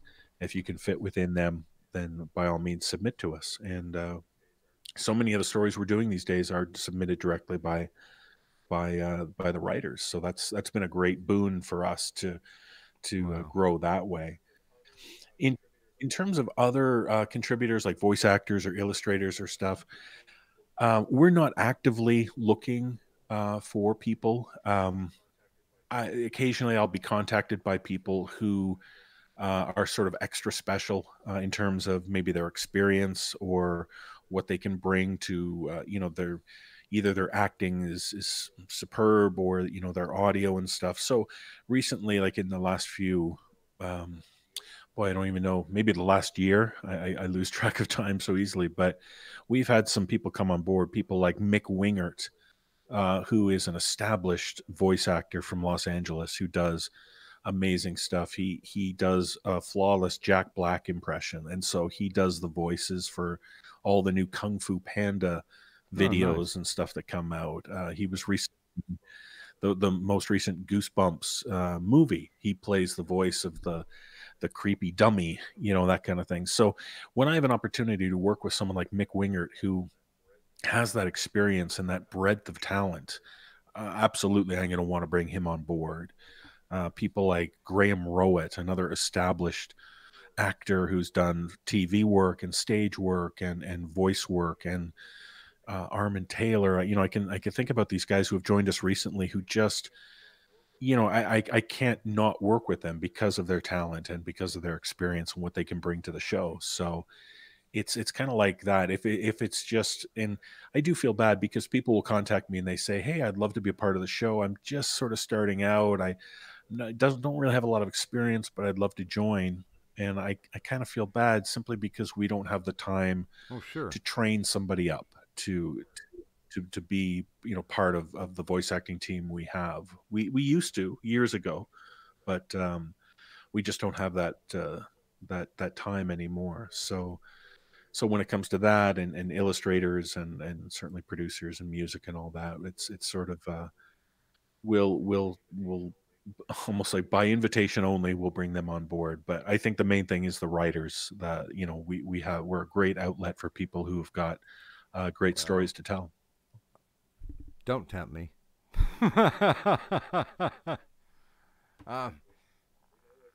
Yes, we know what kind of writer you are. So yeah, if you ever do get tempted, by all means. I'll bypass Jeff, the one that I wrote for him to produce, and you can slap him with it if you feel it's worthy enough, of course. But yeah, I think I like the diversity of the stories that I've listened to from No Sleep Podcast, because it's not just, well, here's a story, here's a boatload of stories about vampires, or here's a boatload of stories about werewolves, or here's a boatload of stories about black-eyed kids. I think there's an incredible diversity. I think you're tapping into this may not scare everybody, but it seems to me, and correct me if I'm wrong, but you are targeting specific phobias with people. It doesn't necessarily have to be universal, but it seems like if you can hook in that particular part of your audience that appreciates the genre, it seems like a job well done. Yeah, that's a great way of looking at it, and I would agree. We do take that sort of broad approach where our understanding and our subjective opinion on what makes a story a horror story is fairly wide. And you're right. I think as we've evolved as a show, I know that there, of course, everybody has critics and everybody has people who might not have the best things to say about what we do, but I think some of those people would look back to the early days and say, oh, you used to just do these kind of stories, and now you do a whole bunch of stories, and I don't find a lot of them scary, so I don't like what you do anymore. But personally, I think that that's sort of a positive thing that we do offer that broad range. And as you say, I'd like to think that the stories might not. I mean, it would be unrealistic to think that all our stories will scare everybody all the time. I mean, there's always going to be hits and misses, but I still think that even if a story doesn't terrify you or send that shiver down your spine, you're still going to get an engaging, well written, well performed story that would certainly be classified as horror. But whether or not it affects you viscerally in terms of that, as I say, that chill, that's those are special stories that will True. scare you in that way.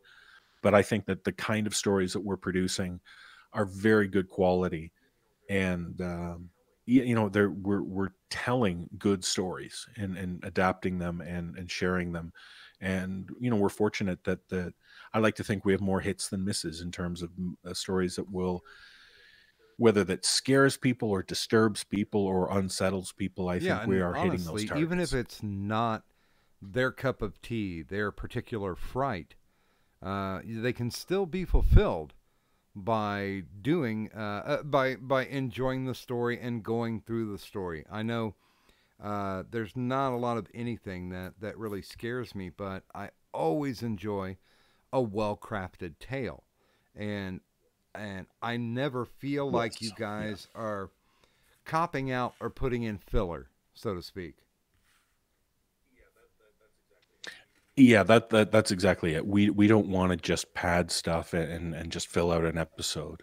Um, the analogy I often like to use is to compare it to comedy. And I can watch TV, I can watch a sitcom or watch a comedy movie and not laugh once, but still be very entertained by what I've seen. And so I think the act of sort of laughing out loud is similar to in horror, that sort of chill, that shiver down your spine that I mentioned. And so yeah, I think you're absolutely right. I think people can be engaged by good storytelling, whether or not they have the outward reaction of whether it's comedy or whether it's fear. But yeah, that's what we try to do. We try to tell very effective stories that will draw people in, engage them, get them sort of connected to it, and hopefully there's a bit of a chill in there. But if not, I think they're still Yeah, going to hear and good just stories. because you don't cry at a drama doesn't mean you haven't been affected. Absolutely. Yep. And Great way to put it. let's go ahead and since we're close to the bottom of the hour, let's go ahead and show this one more time. If you are interested in taking a look, and I certainly would suggest and recommend that you do, the official website to the No Sleep Podcast is down in the descriptors. Not only the official website, but of course the Twitter, the Facebook, Instagram, and we do have a special link as well to the season pass deal. And I would definitely recommend that if you are a fan of horror, or if, and I don't know any other way to say it, but people are going to call me a boomer. I don't care. Radio drama, because it is, and I will push this forward until the day I die. It's great to see a visual movie, but the theater of the mind is the greater entertainment than people laying it out in front of you visually and auditorially. To be able to listen to a story, to be able to get involved with the story, uh, essentially through radio drama, it's your mind that's helping to create the story as it goes along, and that's something rare. That's something that people nowadays in mainstream just don't offer. It's it's an incredible journey that I encourage everybody to take. Fasten your seatbelt and have a good time. Enjoy the ride because the horror, the suspense, the drama, all of that you contribute to because it's your mind filling in those blanks. You're making your own visuals for all this audio that's coming into your brain. And that's an amazing thing. And I certainly stress this for all the creative people that are out there as well. I believe that radio dramas, audio dramas, help to inspire and motivate people who are of that ilk that like to do um, these kind of things that are expressionistic people. And I think No Sleep Podcast is one of the ones that do it the best way. So please feel free. If nothing else, on the official website, you can get a couple freebies and take a look and see if it's your cup of tea. But to get back into it, um, as far as it goes, when you sit down to make your episodes, when you get to that point, well, what is your starting point? Is there a piece that you get that's like, oh, this inspires me to do it? Or do you have so many submissions, you're like, well, we'd like to do something in the vein of this? Where does your creative process start when you're getting ready to make your episodes? A lot of the time, because we're an anthology format, so we're doing a full length episode, we'll have 4 or 5 or 6 stories. So we rarely look for sort of a theme where we want every story to be based around something. So we have that sort of flexibility where often we will start with a longer story that we know will kind of Mm-hmm. anchor the full length episode, and then we sort of build from there. So I think in the most basic sense, we're looking to put together 4, 5, or 6 stories that will fit into a certain time frame and that will have kind of a relatively good flow from story to story. But other than that, it's mostly just those are 4, 5, 6 stories that will Now, are fit you an are episode you looking format. for similarity? Um, not always, but if it comes about that we can find some stories with some similarities, we will go that way. I can give a little bit of a teaser here. We're not far from the start of our 12th season. On December 9th, we'll be kicking Congratulations. off season 12. And oh, thank you very much. So for that premiere episode of season 12, we have found a group of stories, and we've actually commissioned a couple that all are based around sort of the idea of video games. And so it's, video games are a very broad topic. You could be talking about playing Pong back in the 70s, or you could be talking about playing, Red Dead Redemption today. Um, so it's a broad category, but the stories will sort of touch on the concept of video games. So that's something that we kind of went out there and decided to do, but it's basically just started where we chose a couple of stories and we thought, oh, hey, these both involve video games, so why don't we kind of piggyback on that, get some of these great writers that we talked about, get them to craft a couple of stories that have video games based around the theme.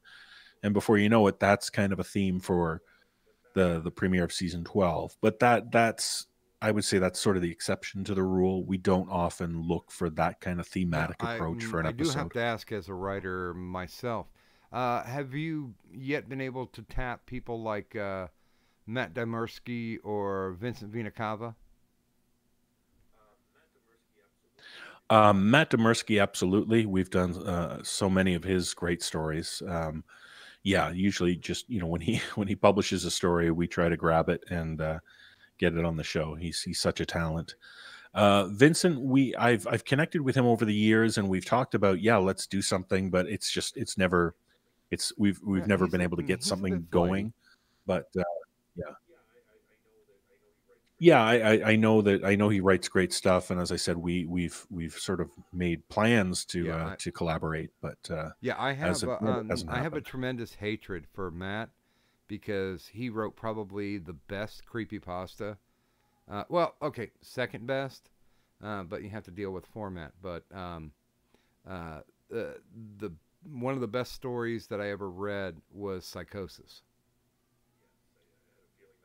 Yes, I had a feeling that was what you would say, and yeah, Psychosis, just an absolute classic. I couldn't begin to count how many times that's been adapted by people over the years, by podcasts and YouTube channels and stuff. But yeah, Matt is a formidable talent. His writing skills, certainly within horror, are just incredible, and we're thrilled to be able Yeah, to work with him and on that's one of the a reasons lot of why I different hate him. stories. But anyway, um, uh, no, no, Yeah, I know we the get feeling. along. BTS. Um, he respects the stuff that I do, and I really Yeah, love the stuff that he does. My number right. one, to be completely transparent as far as the creepypasta goes, is Candle Cove. Right, right. Kendall Cove. It's funny. I never sort of read the original. I never got sort of absorbed the original. And when it came out, when Channel Zero, the TV show, did their adaptation of it, I loved it. I thought it was amazing. And I've heard from other people since who have said, "Oh, they ruined it. They totally disrespected the original story and all this kind of stuff." But all I know is that what I saw on the TV screen was I loved it. But yeah, I should Well, actually go back and well, read the see, original the one amazing part of to that get into it. format was the fact that it was legitimately a post board, and nobody had ever tackled it Hmm. in that way. And I read it before the author actually came out, and it was literally a fake posting board that he had created for it. So that Oh, I see. Right. About this long lost TV correct, show that people and were trying to remember. people chiming in, and the Right. way he chimed in with the different voices was amazing because you could tell Hmm. that he wrote them all differently, and yeah, that has to be my favorite creepypasta. Now, the one in the toilet, of course, is Jeff the Killer. I will be happy if I never hear that one ever again. Right. Yeah, I think I'm Uh, right there with you on that one. uh, Jesus Ali asks, the twist reveal of the film Get Out really felt like a no sleep story to me. Has David been approached about making a TV show like a spiritual reboot of Tales from the Crypt? It would be fantastic. Well, thank you. Thank you for that vote of confidence. Yes, to be honest, I just mentioned Channel Zero and shows like that, which are drawing on content which originally is posted online and have been adapted for TV. Some have been adapted for film. Um, so podcasting, especially the kind of stuff we do, is very much this ripe tree, Oh, ripe sure. fruit ready to be plucked there's so much content that's available these days. There's so many streaming channels or screaming channels. There's so many networks and all these types of things. So yeah, I mean, the simple answer is yes. We've been approached by a number of different outlets and studios. Even we've been approached by relatively big name Hollywood directors and people like that. And there's stuff that we're trying, but myself and my business partner Alex Aldea, we're very very patient, and we only want to create a project that is going to allow us to create the best kind of show that we want to create. And if all I wanted to do was slap my name on a TV show and didn't care what the content was like, and I just wanted to cash a check, we could have had a show on the air 4 years ago.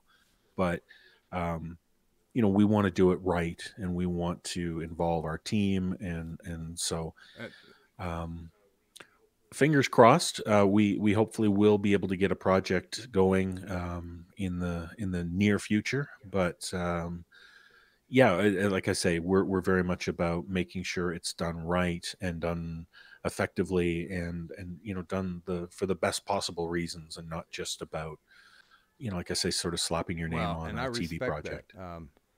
Hell, I will have to send you guys some stuff then. um, but That's great. Yeah. I'll be interviewing the CEO of the asylum in January.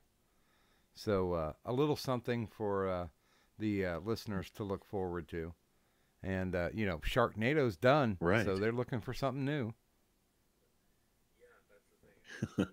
Yeah, that's the thing. And we hear that all the time about people are looking for stuff, and yeah, and I mean, what's really nice is that, and this is not to sort of pat myself on the back, but the No Sleep podcast has a really good reputation out there. We're on the radar of a lot of people. A lot of Hollywood folks out there are aware of what we're doing, and they know the kind of quality of content that Well, we have, and so and to be just completely yeah, honest, people are after they us. should be, because superhero movies are on the fade, and they're looking for the next big thing. And horror always hits people at a visceral level. Right. So you're saying my project of a superhero podcast host might not get off the ground then? I don't know. I would look so great in a It cape. depends on Oh the man, I'd be spandex. amazing. Uh, Oh, good Lord. Me and spandex. Yeah, that's now we're straight into horror stories okay, well, again. I do have to ask, MFK. Do you know the abbreviation? Okay, Yes, I I'm going believe to I give do. you MFK. Uh, Tales from the Crypt, Tales from the Dark Side, Goosebumps.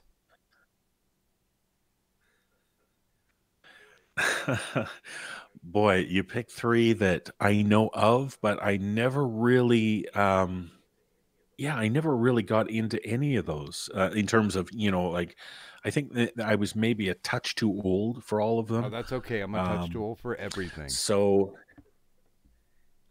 you're right. Um, I would say, I guess I would, uh, Tales from the Mm-hmm. Crypt with the Crypt Keeper. I know that the best, so I would want to get married to that sort of style of series, especially because I'm known for making really bad puns, and I know the Keeper is a bad pun maker. So, um, yeah, I always kind of, as I say, with what little contact I had with it, Tales from the Crypt was kind of cool. So, I'd get into that.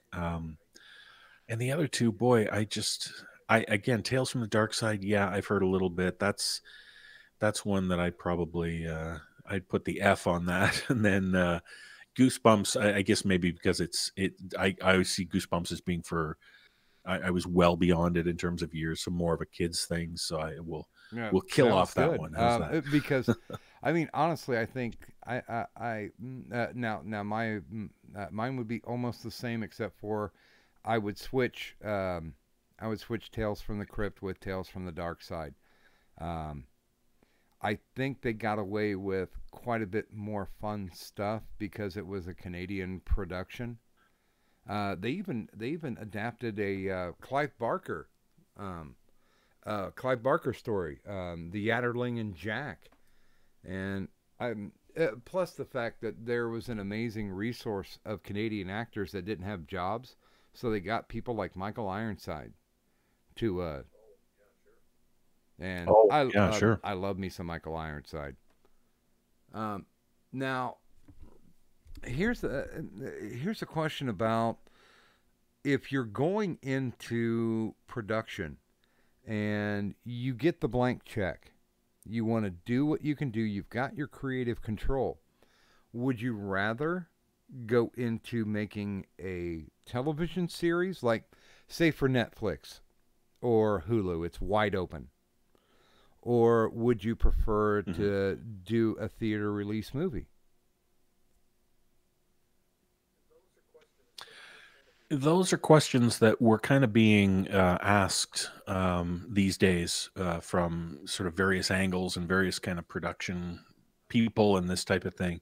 Um, One of the good things is that it's not Mm-hmm. really an either or situation. It's something it could be both. You know, they're not mutually exclusive. So I think if I had to make sort of my landmark show, you know, or my landmark project, I think I would want to sort of evoke what the No Sleep podcast is, and therefore the idea of it being more of an anthology series.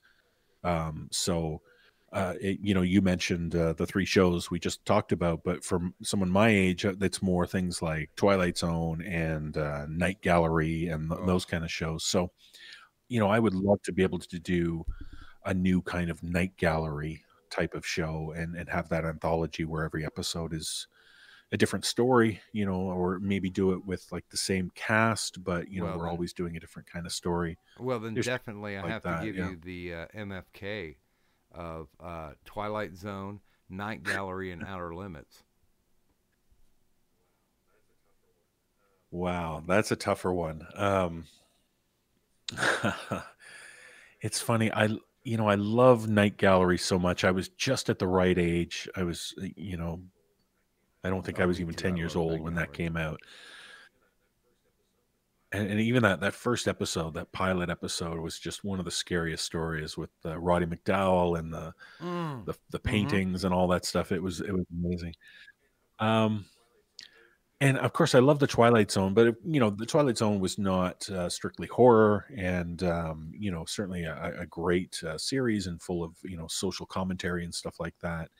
Um, so yeah, I guess and Outer Limits I liked. That was one that I always felt that the quality was sort of hit and miss. You get a great episode or Yeah, you know a really it was lame one. dependent So upon what props I they could steal from what movies were going on.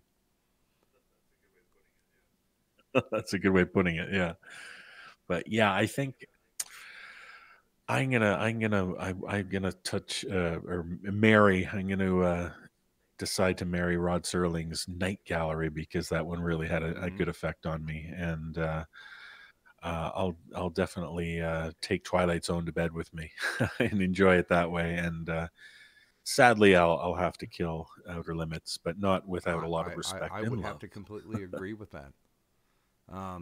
And I Yeah. think, to be honest with you, I think that there are shining moments of brilliance. Some of the stuff that you guys record, some of the stuff that you guys put out, could fit in any one of those three.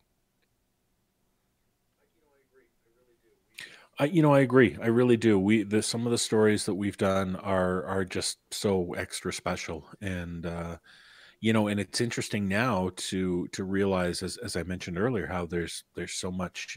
You know, it's like podcasting and online stuff. It's like the wild west of stuff that people can just come in and snatch stuff up, and so many of the stories that we've done on the show have gone on to be optioned for Hollywood movies and you know been adapted or you know hope to be adapted for different things here and there, and it's remarkable to think that you know someone could go out there and just come up with you know find that sort of genie in a bottle and you know create one great story, and before you know it maybe it's playing in their local movie theater. I mean Yeah, that's but the way you things could are these become days.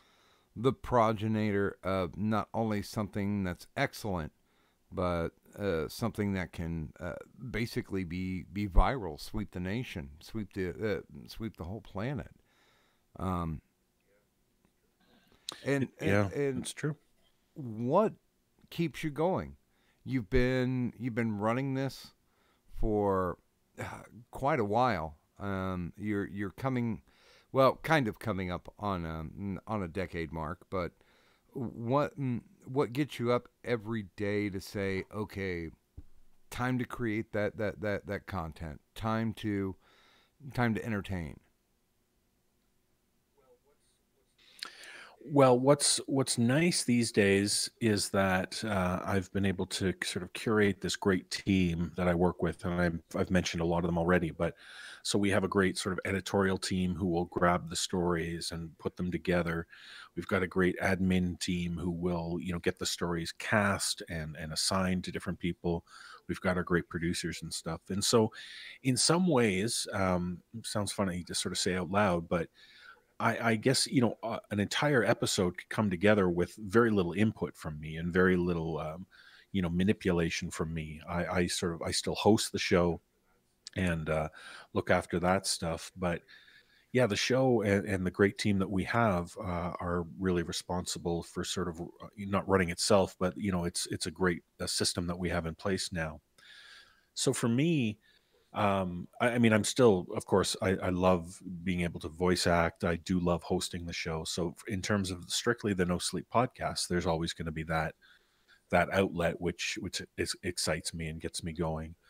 And then it's thinking about the future and different projects and the way things we could try. We're going to try in season 12 to do an extended series, a story told over about 8 different parts, and working with some different people here and there. So the show itself is always going to be a source of different things and different challenges to try and to experiment with. But I'm thrilled too that in the world of podcasting, being able to branch out and to work on other shows and other side projects. And so it's again mentioning my business partner Alex Aldea.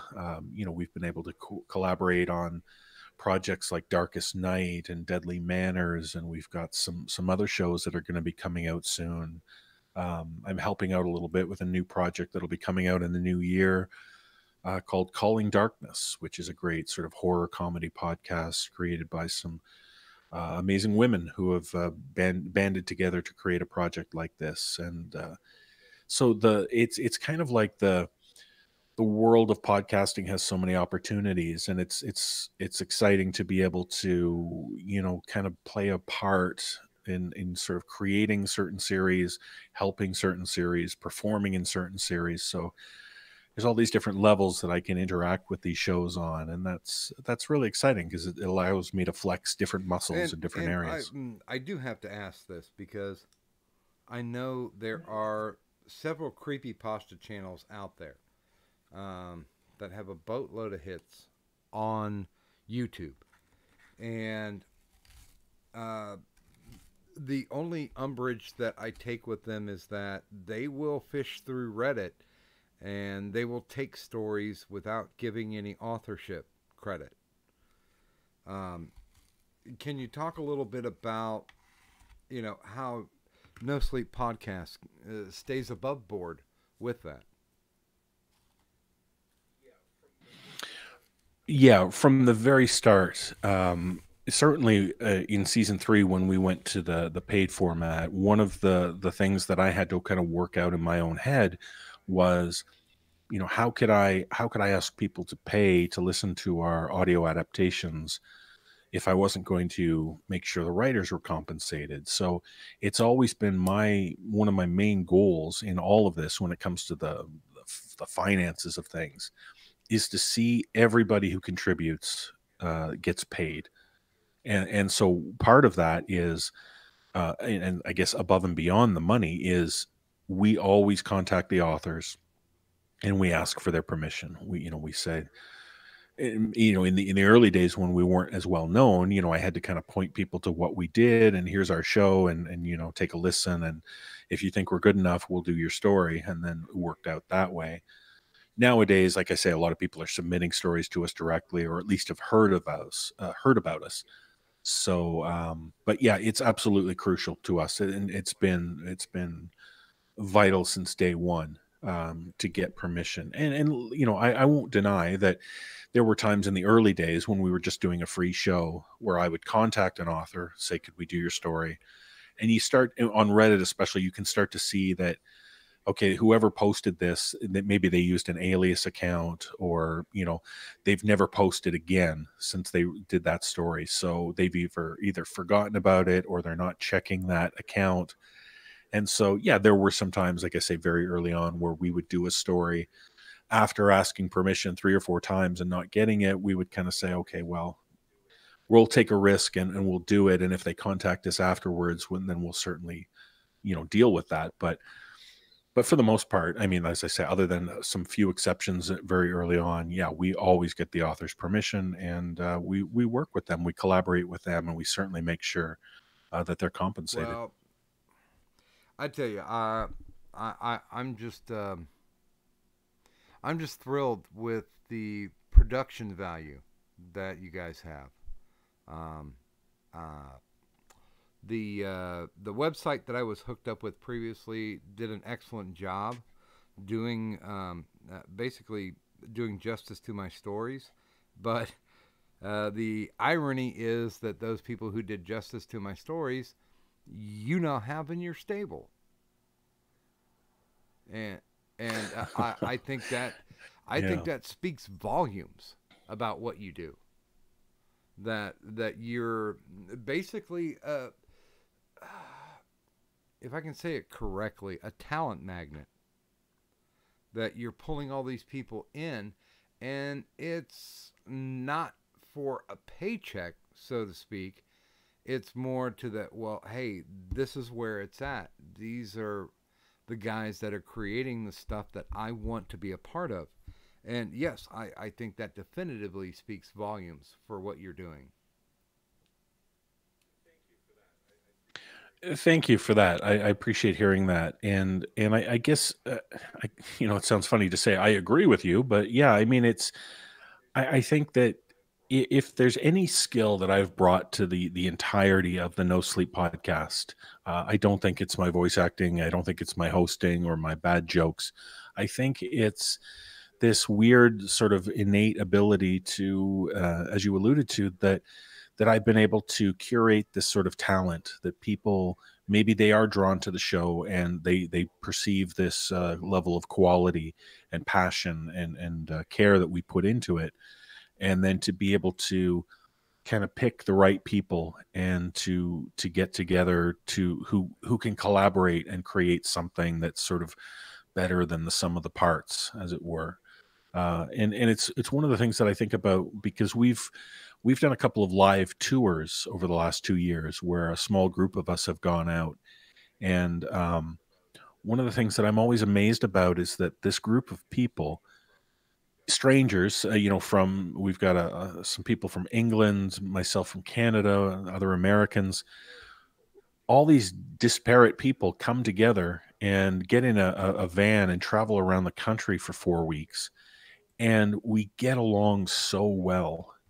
There's never major conflicts. There's no fights. There's no, that just amazes me that we can, as a team, we've pulled together this group of people who are so like-minded and have the same sort of passion and the same sort of sensibilities that allow us to not just work together but play together and to travel together. So, and I think that extends across the team, the entire team, because we've done things where we'll go to different cities and other voice actors will join in if they're nearby, and we all just get along. And so, yeah, there's something that's kind of magical about being able to pull together a team that is just so well suited to working together. And I'm not going to take any undue credit here, but if there's some part of me that's been able to facilitate that, then that's something that I'm immensely proud of. Let's talk just a little bit about that, because those people who haven't done stage performance,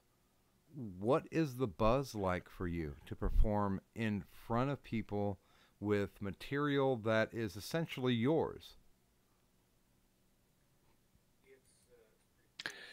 It's pretty boring, not too fun at all. No, it's you use the word buzz. I mean, it's such a high. It's incredible to go on stage and to it's. I was talking to the team, I think, on our last tour, and I had to admit that there was a part of me that every time we sort of get up and we do a live show, and then afterwards I think to myself, did people really enjoy that? Like, would I want to sit in the audience of a No Sleep podcast show and watch, 5 people standing in front of music stands with their scripts in front of them, reading words with a guy playing music in the background and some sound effects. Like, would that entertain me? And I'm not. It's weird. I'm not sure it would. Maybe I somehow have to experience a No Sleep live show on my own, um, but just to be able to do it and to realize that the fans absolutely love it and the way they interact with us is amazing. So yeah, being on stage is an absolute kick. And then the even better is after the show where we hang out and we do a meet and greet with the fans and we sign autographs and we take selfies and lots of hugs and just it's an amazing experience. And it's yeah, I think that the tours and the live shows we've done have been absolutely the highlights for me, because to be able to interact that closely with the fans is it is a blast. Now, I do have to ask too. Um, where do you do your performances? Is it in conjunction with conventions, or um, do you have a venue set where you do it? The two tours we've done in 17 and 18 in the spring or late winter, early spring, those two tours we had a booking agent, and she put together the tour routing, and we played. It wasn't conventions or things like that. We basically just played venues that were more often than not used for music. So we would do clubs, we would do small theaters. Um, basically, if you were a mid-level band, you would be playing the same kind of venues we Okay. did. So we've done some, uh, we've done some music clubs that are better suited to like punk music. So like the real dark kind of stages, and more used to punk music or whatnot. We've done some kind of classy theater type places and whatnot. So the venues themselves will vary, but usually, we're playing venues to anywhere to 200 to 400 seats. And yeah, just getting a great group of fans to come out. And it's been pretty wild to play different states and all over, mostly the US. And Well, let's do a it's little quite an experience. comparison, shall we? Um, is it the same feeling that you got when you completed a good set as a musician? There are a lot of similarities between performing music and doing a live no sleep show. Yeah, I do think about those comparisons quite a bit. When I'm thinking about touring and live stuff. Um, yeah, I don't know if I would say one is necessarily inherently sort of more impactful or more exciting. Um, I know being in a band, there are times when once we got a bit of a following, we would go out there and we would start a song and the crowd would cheer. There's that kind of recognition of a song. And I mean, that's just Oh, like a sure. jolt of electricity through you when the audience knows your music. Like that's kind of life changing. But I know that there are times when we've done the no sleep stuff where the last tour we did, we called it the Escape the Black Farm tour. A great story by author Elias Witherow. And we do this great, very emotionally intense story. And near the end, there's this sort of big twist. And there were a number of times on tour when we made the twist was revealed and you could just hear the audience, there's gasps or there's, the sort of ripple goes through the crowd. And that's intensely gratifying to be able to pull that off and to be able to hit them with a twist and just really Oh, I can experience that imagine. with them. So, yeah, yeah, they're different types of things, but the impact and the enjoyment of being able to perform it like that is And very similar.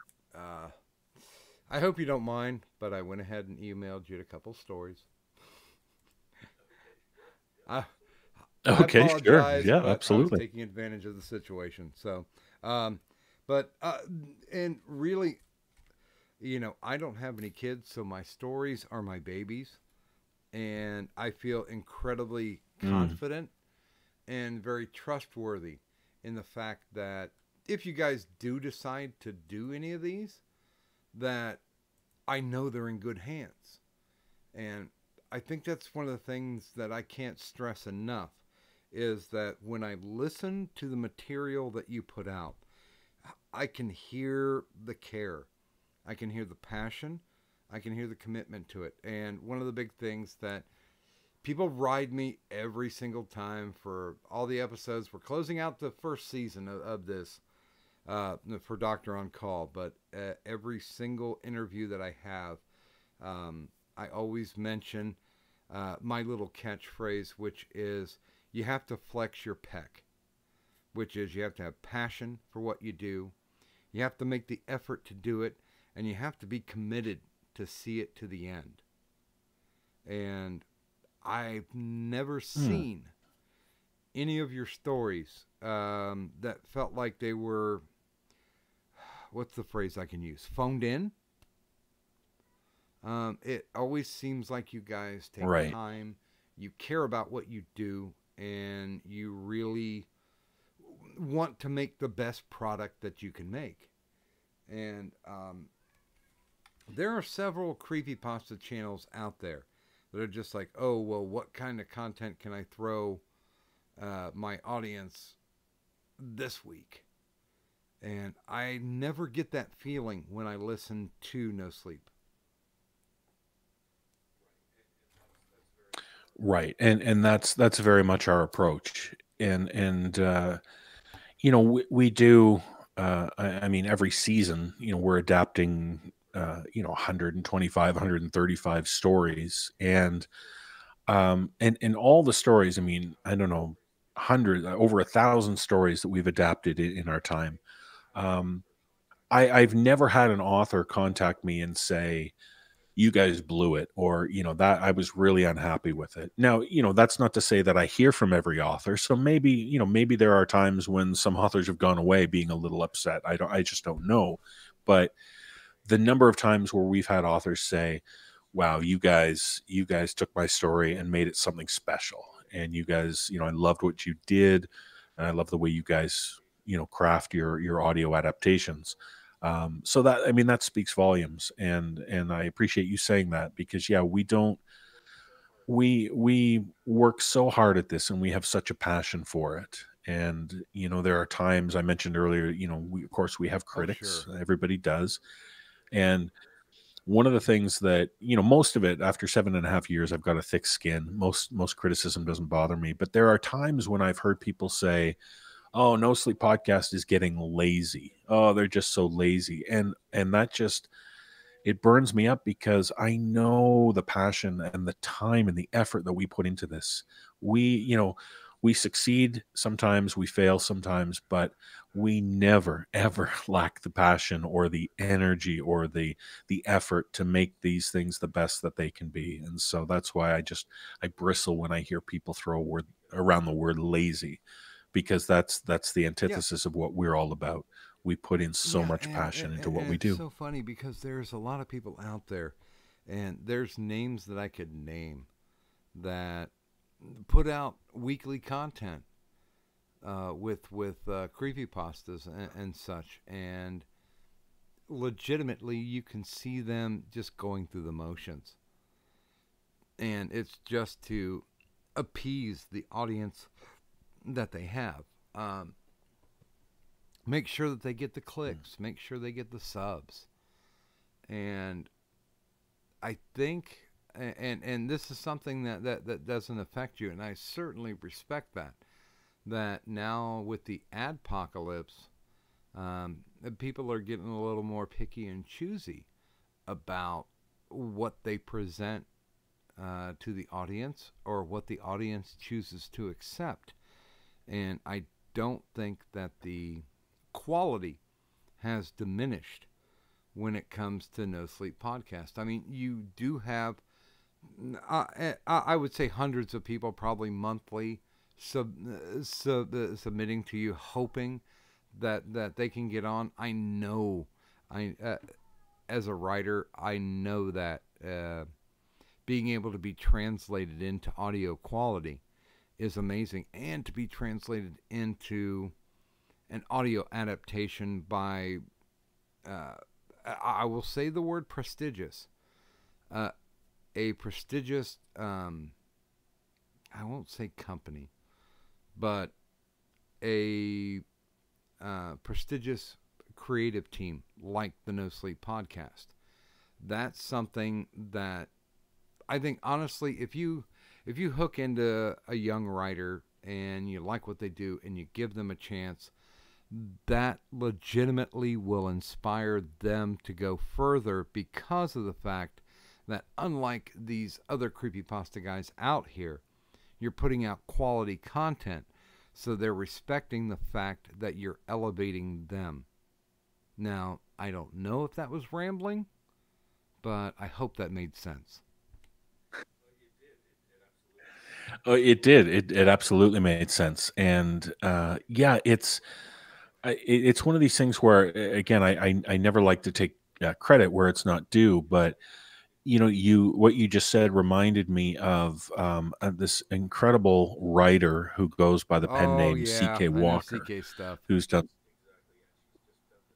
exactly, and she's She is just done this amazing. amazing Yes. stuff. And yeah, and you talk about this, being able to take a writer and give them, not to help them per se, or make them a better writer from anything we do directly. We simply give them an outlet to grow and to share their stories. And she is someone who has gone on, and through the connections from the No Sleep podcast, she was able to connect with Mike Flanagan, the great horror director now, and she became part of the writing team for the great Netflix Oh my series, The God, she Haunting did of Hill that. House. I'm She was a part of that I'm writing so gonna staff, have to and bust her so chops on that, because she did not tell me that. Oh, I love. I oh, is mean, that I right? love Oh that yeah, yeah. series.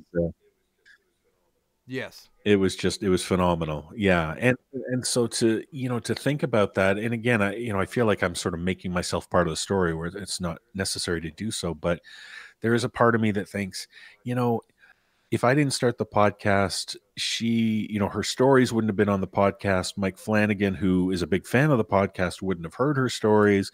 And therefore, you connect all these dots, and all of a sudden, you think, so in a very small way, again, not taking any credit, but in a very small way, I helped get this amazingly talented writer into a position to be able to be a part of an incredible TV project like that. So, um, and we've got other authors that we're working on with similar types of projects, and we want to get them involved in whatever TV and film, whatever kind of things we might have down the road.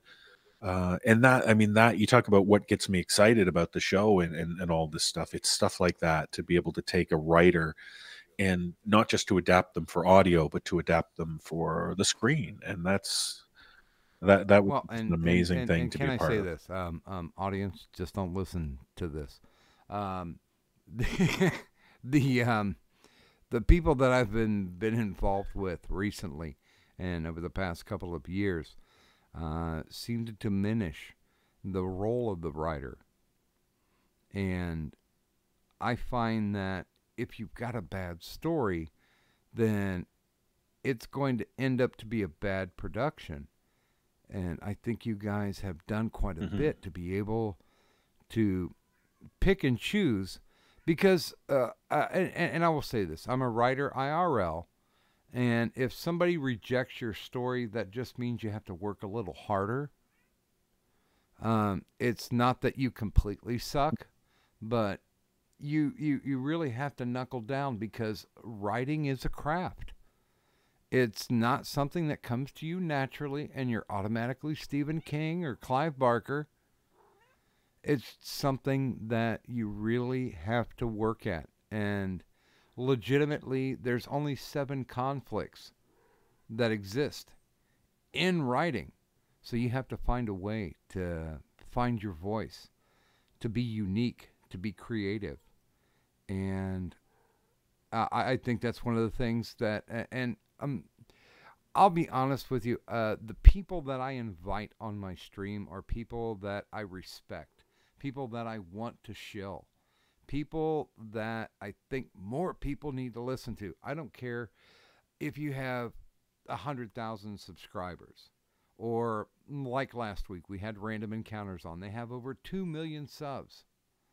More people need to hear them. Hmm. More people need to see what they're doing to be able to filter the fact of just putting out content and being passionate about what they do and how they do it. And I can't think of a thing any better than to describe what No Sleep Podcast does. And I mean, I've been sitting back BTS with some of your producers, and I've been like, oh man, I would really like to get on there. And it's not for me to make money, but I would love to put some of the things that I do in your hands to see how you guys do it. And I think if I can tease any writer out there that's worth their salt to make something good enough to hit No Sleep Podcast, and in that way, yeah, okay, I'll just say it right out front. If you can make a story to No Sleep Podcast, then that should inspire you to continue your career. You know you're doing something right if No Sleep Podcast likes what you do.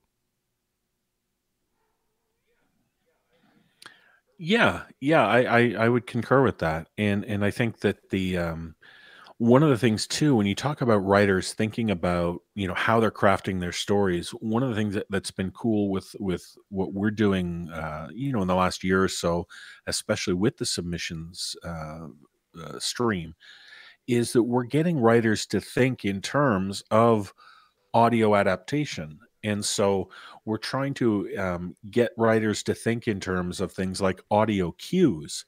So you're not just sort of writing for the page, but think about how your story is going to sound, not just how it's going to read. And so we kind of get people thinking differently that way. Um, we like the idea of not necessarily fully scripted stories, but we do scripts and stories without a specific narrative, but just all dialogue driven.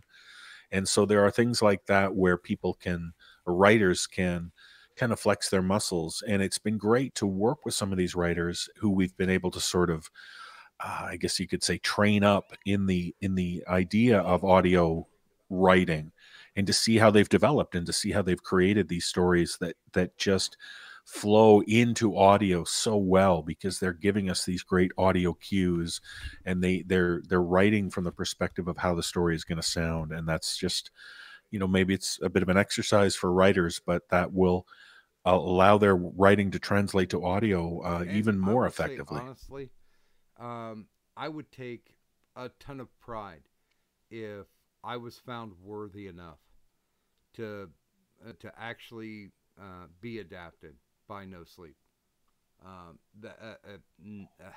Not dick writing at all, but legitimately, you guys are a source and a resource of the horror that's out there right now, because there's too much staleness out there. And when I listen to some of the stuff that you guys put out, I'm not only intrigued, but I'm impressed by it. And I'll follow this into a question, because apparently Jesus Ali is a super fan of yours. And he asked, could you talk about the LGBTQ awareness episode you did this season?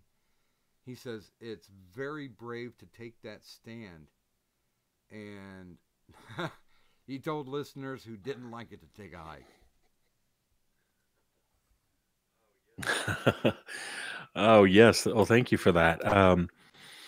Yeah, that was kind of an unexpected thing that it came about early in season 11, which is the season that just finished. Well, our team, whether it's the voice actors and a lot of our writers, and I mean, let's just face it, people in our society, there are people from the LGBTQ community. They're a part of who we are, and so we would have people submitting stories, and they were just, they were horror stories that we wanted to adapt, and there would be stories that just happen to have like a couple, let's say, driving down the road and they encounter a ghostly experience or whatever. And instead of it being a man and a woman, it was two men. Or there would be a story where there were two women in a relationship. And it wasn't, there was not any sense of, there was no sort of sexual content or anything. It was just normal couples, some men, women, some two women, some two men. And so the same sex aspect, the LGBTQ aspect would just sort of flow into our stories the way it flows into our society. And we always felt that it was such a positive thing, and that there would be, it never dawned on me that somehow people would be upset about that. But sure enough, I got some comments and I got some emails from people who were very unhappy about stories where there were same-sex couples. And it was right around this time where we were entering Pride Month. And we had decided as a team that we were going to do an episode where we would ask writers from the LGBTQ community to write horror stories for us. And they didn't necessarily have to feature same-sex couples or, that type of storyline. We just wanted to showcase writers from that community and put them on the show. And so all I did the episode before the Pride episode was to make what I felt was just a very basic statement that said the LGBT community is valued by us. They're a part of who we are. And if you don't like same-sex couples, if in stories, if that's something that bothers you, then you're free to not listen. But I wanted people to know that you can stop writing me and you can stop bothering me and saying that you don't like same-sex couples in stories, because we accept them and we love them and they're a part of who we are. So it's just basically saying, keep your bigotry to yourself. I'm not interested. And it kind of it raised a stir again. I was naive and didn't realize all the sort of political ramifications. And of course, when I say political, that it seems sad these days that just by affirming your belief and support of the LGBTQ community, that for some people out there, they think you're making a political statement, and was not my intention. I just wanted to say, I'm not a bigot, and I tolerate people, and I include people, and I embrace people, and that's all it was. So there was some feedback from that, some fallout, and some people stopped subscribing, and some people were angry, but overwhelmingly the response was very positive. And so what I thought was just a simple affirmation of inclusion and love for that community turned out to ruffle some feathers, but I'm glad I did it, because it wasn't. I wasn't going to tolerate people who got upset just because a story happened to feature, two men who had the audacity to love each other.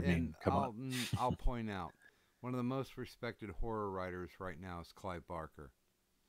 If you want to read a story that is about a gay couple, but it's not the focus of the story, check out a story that he wrote in the Books of Blood called In the Hills, the Cities. And it is an amazing story. It's one of my favorite stories that comes from the Books of Blood. And it's just, it's background to what it is. It could have been a male and a female, but it wasn't. It was two males. And the whole point is, if you don't have the ability to basically see that two people can love each other without regard of what the sex is, then you've got a bigger problem than not being able to enjoy horror.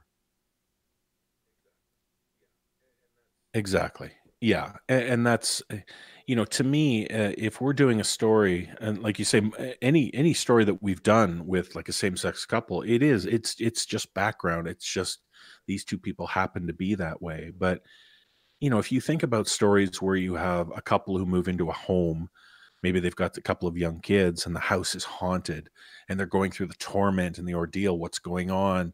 Why are there footsteps in the attic? Why am I hearing these voices at night? You want to engage in these characters. You want to see what these two adults, how they're dealing with this. And if it's a man and a woman, then that's fine. If it's two men, like that's just another dynamic. How are two gay men going to react in our society, which is talks about, alpha males and being, brave and strong, and how are these men going to feel and fighting ghosts and haunted houses and stuff like that. So, but the concept that, yes, they're both men or they're both women, it's not that their sexuality is inherent to the story. It's just that these are people and how they're going to deal with the circumstances of the story. So yeah, I think that's a good way of putting it, that in 99.99% of our stories, the sexual orientation or the sexual beings in a story, it's just background. It's not germane to the story at all. And so it should not ruffle the feathers the way it seems to Yeah, do, sadly, with some I'll people. be honest. I've written some stories that were um, about same sex couples, and it's not about the fact that they're same sex couples. It's about the fact of what happens around them, and I think I'm not trying to be inclusive, but I'm trying to be expansive. That things happen, and I think people Right. who cut out when they hear, oh, this is about two females in a relationship. When they cut out just hearing that, they're cheating themselves. Right. And well, oh my God, we're almost at the bottom of the 10 o'clock hour. I know your time is valuable, so um, I I just want I'll go ahead and run through the real quick. If you're looking to hook in with a No Sleep podcast, then it's listed down in the descriptors, the official website, the Twitter, the Facebook, the Instagram, and of course, if you're looking for a deal on some awesome stories, there's a special season pass deal as well. A direct link, click on that, and you'll enjoy that. But I do want to make sure, because honestly, I appreciate the time that you're able to give to us, and I just want to make sure that we're doing okay with being able to talk. Because I mean, there's probably a lot more that we can talk about, but apparently, oh my.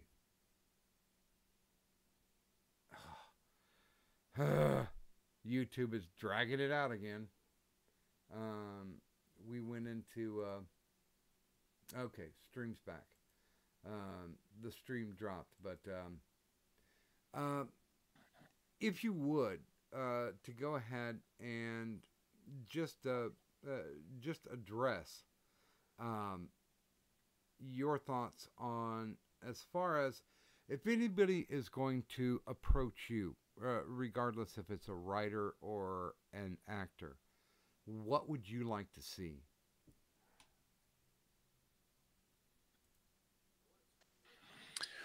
What would I like to see?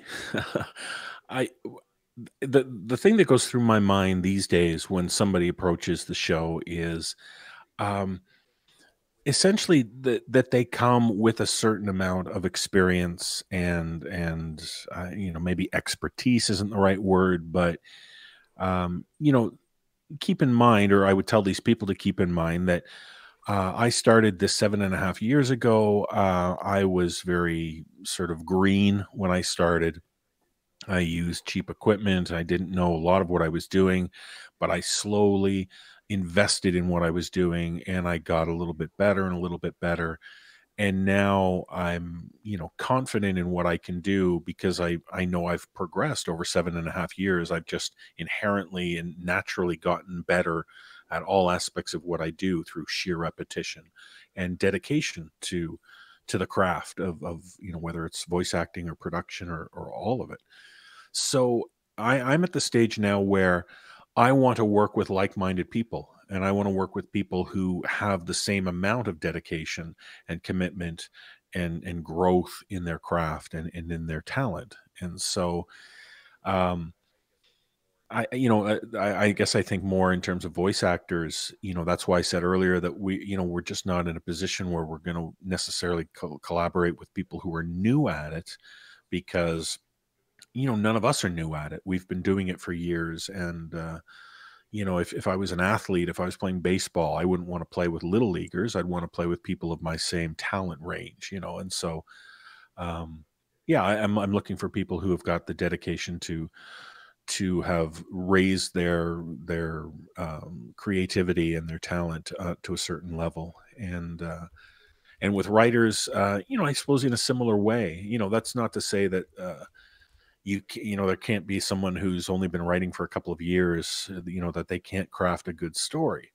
Of course they can, but more often than not, we're finding the best stories are coming from people who have been writing consistently for 3 or 4 or 5 years, and they've honed their craft. Maybe they've taken some online classes. Maybe they've collaborated with other writers and done some experimenting and all this type of stuff. But basically, we're looking for quality and talent, and that most of the time only comes when the person is dedicated to what they do. And as you said earlier, you talked about the peck. The people who have that peck for their craft, they're going to be the people that I'm looking to collaborate I with. I will state this up front, and I will record it, that the 2 stories that I sent, if you guys want to do that, I will not tag it with a price tag. I would feel very humbled and gracious if you guys decided to actually make those 2. So you're going to turn down our regular fee of $5,000 per story? Well, that's very brave of you, and we appreciate that. I better let people know I'm joking. Well, we don't pay $5,000 a story. I used to be a generator content writer, and you want to talk about a soul-sucking 5 cent a word job? Yeah, I'm literally just happy, and I can't reference because I'm doing the doc gimmick, but I can't reference the one story. But you were a part of that story, and I was just amazed because we had Brendan Boone doing the score, we had Jeff Clement doing the producing on it, and it's a sight to behold. I will honestly, even though it's my stuff, I will go back and, in a sense of wonder, listen to it every half year or so, and just be amazed at the fact that somebody took what I did and made it better.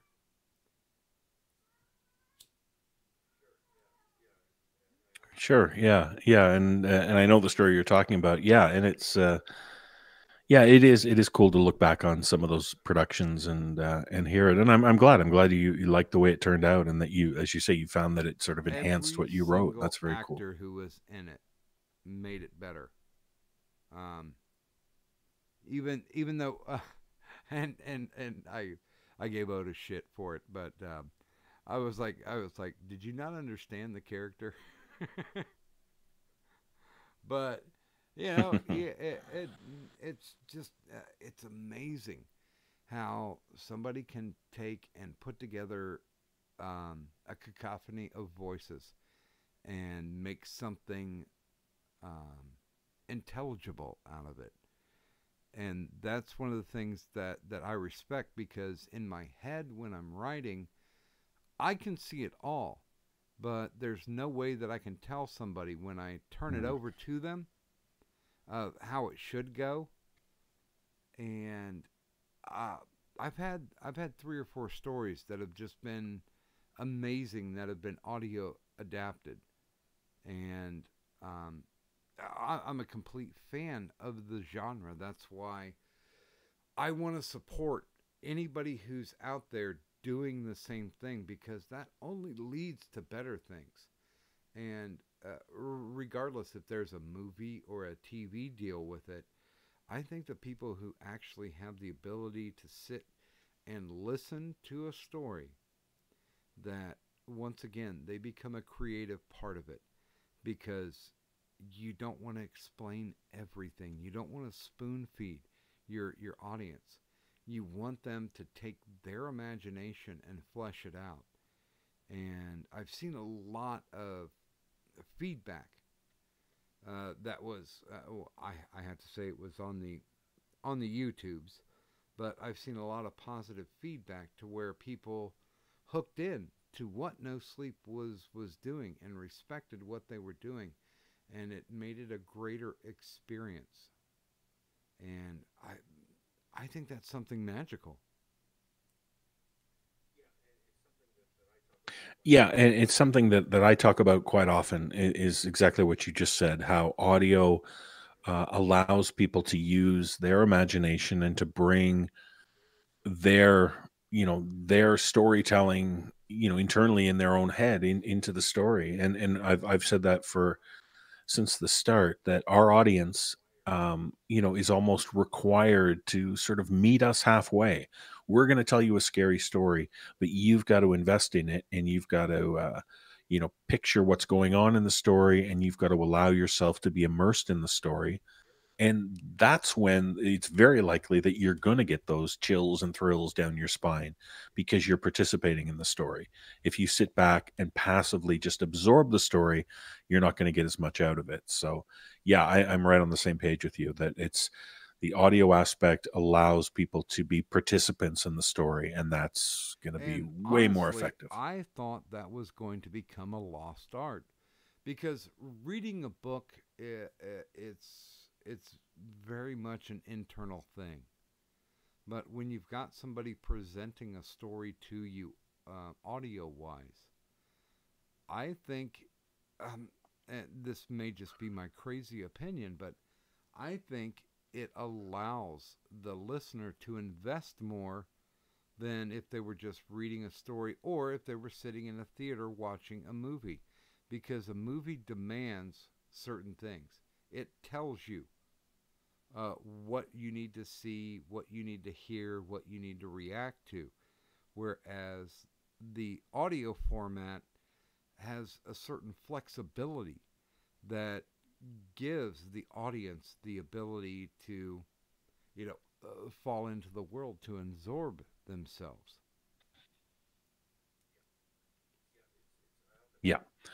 Yeah, it's I often give sort of examples of that. You can imagine if there was a if you were watching a film and two people were in a cabin, and all of a sudden someone said, look out in the trees, there's a face, there's a creature out there, a horrible face looking at us from the trees." The camera swings around, and you see the face that the director wants you to see, the special effects, makeup, and all that. They've created this monster, and there it is. And it can be horrifying for sure. But if you're listening to an audio tale and you hear someone say, look at that horrible face in the trees, then each individual audience member is in their own mind going to picture the most horrifying face, the thing that's just going to drive their, drive them crazy, because it's so terrifying to them. And so that's, it's being able to put your own imagination into the story. That's what's going to make Spot it all the on. more creepy. Honestly, I have a huge collection of radio plays back from the 20s, 30s, and 40s. Like, Superman and the Shadow. Green Hornet even did it just Hmm. a little bit. But I find myself being more, I hate to phrase it this way, but more childlike, more receptive Mm, to right. the words, and I make my own images. And I was very much fearful of the fact that when the internet started booming, that would be a craft that would be lost, and it would be because I grew up with Appalachian storytellers, to where you would sit around and Mm. listen to one person tell a complete story, and you were mesmerized. And I think that's what No Sleep does. I think that's what there's a few others that I will give thumbs up to, but it's keeping an art alive that deserves to flourish, that deserves to continue on.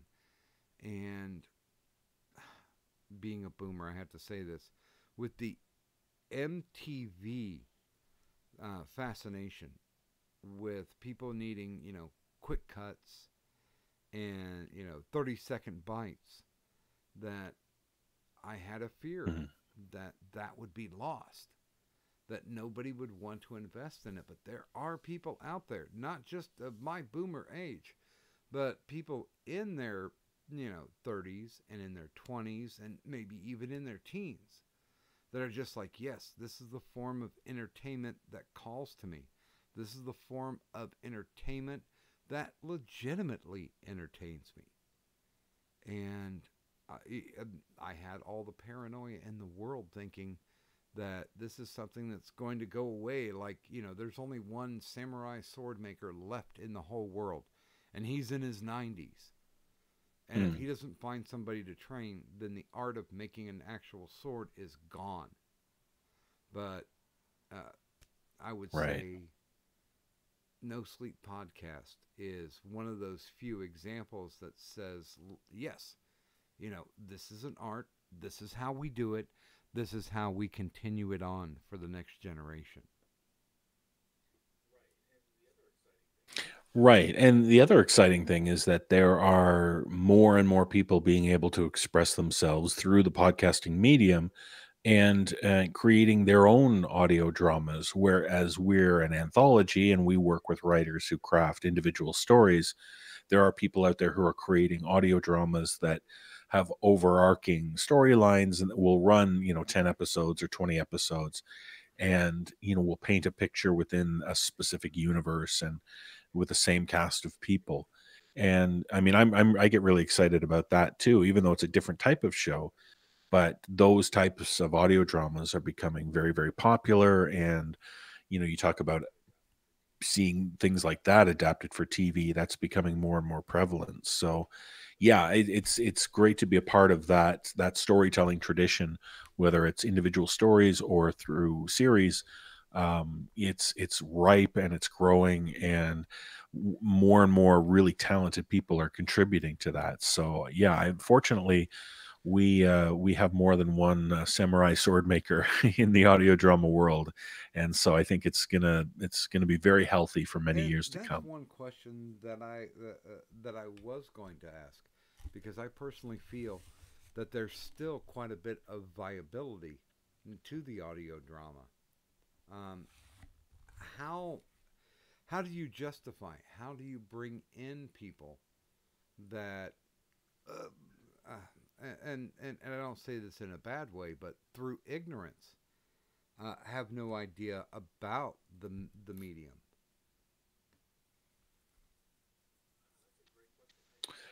That's a great question. How you get people into it? I guess the simple answer would be to just try to expose them to it. Say, "Hey, listen to the first episode," and there's a lot of great series out there that the very first episode will hook you. It's like, okay, I've heard the first 20 minutes or 30 minutes, and I've got to hear what happens in episode 2 and episode 3 and so on. So I think that there is a certain magnetism that those shows can have for a lot of people, that you're just going to get sucked right into it.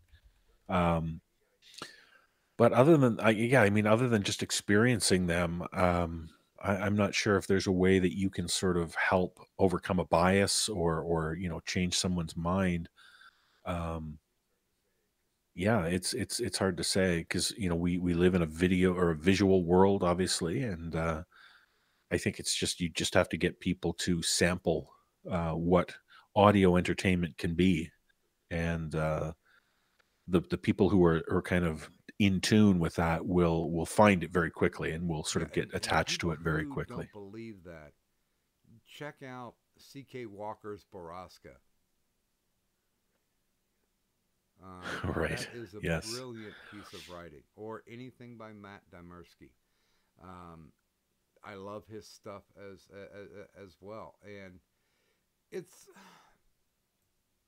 I think it's an agreement between writer and actor and audience that you're coming in for entertainment and you have certain expectations. Uh, all three things have certain expectations, but what you really want is to legitimately just be entertained all the way through.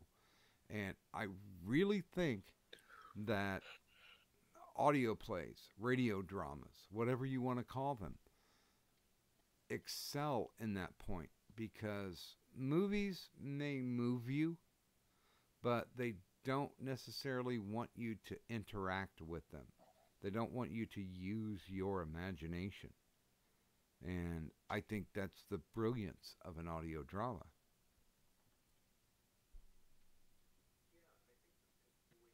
Yeah, I think that just the way you put it made me realize that in a way, a movie it can be very effective even with a passive audience, even with someone just sitting there watching and listening.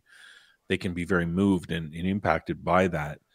But it again, it's passive because everything's in front of you on the screen. You don't have to necessarily engage any imagination for the story. um, you can and hopefully will engage emotionally with the characters. You want to connect with the characters. That's where the sort of power comes from for a movie. But yeah, I think it's that difference between the passive and the active, and the active being And more in the audio side. Turish asks from the chat, what are your plans for archiving your work for future generations? Yeah, that's a great question too. It's something that I think about because I would love to think that 100 years from now, whatever format audio is in, that someone will be discovering our stories, that far into the future. Um, we do have archives of every episode on MP3 files, and but it's yeah, I guess it's a good question. It sort of spurs me to realize that maybe I have to do some stuff to make sure it's kept archived and ports forward in terms of audio. But yeah, I mean, I guess there's so many people having it out there on their computers and stuff. Somewhere in the future after the apocalypse or whatever is coming our way, they'll some archaeologist will dig under a rock and find an MP3 player that they can grab the files from. Yeah, That's because fingers crossed. it's really a cultural touchstone that takes it all the way back, like I was saying, to the old times of epic radio, and it hasn't diminished Mhm. in any way. And I find that the most fascinating. That literally an art form that was created, 90, almost 100 years ago, still has the ability to thrive, survive, and flourish.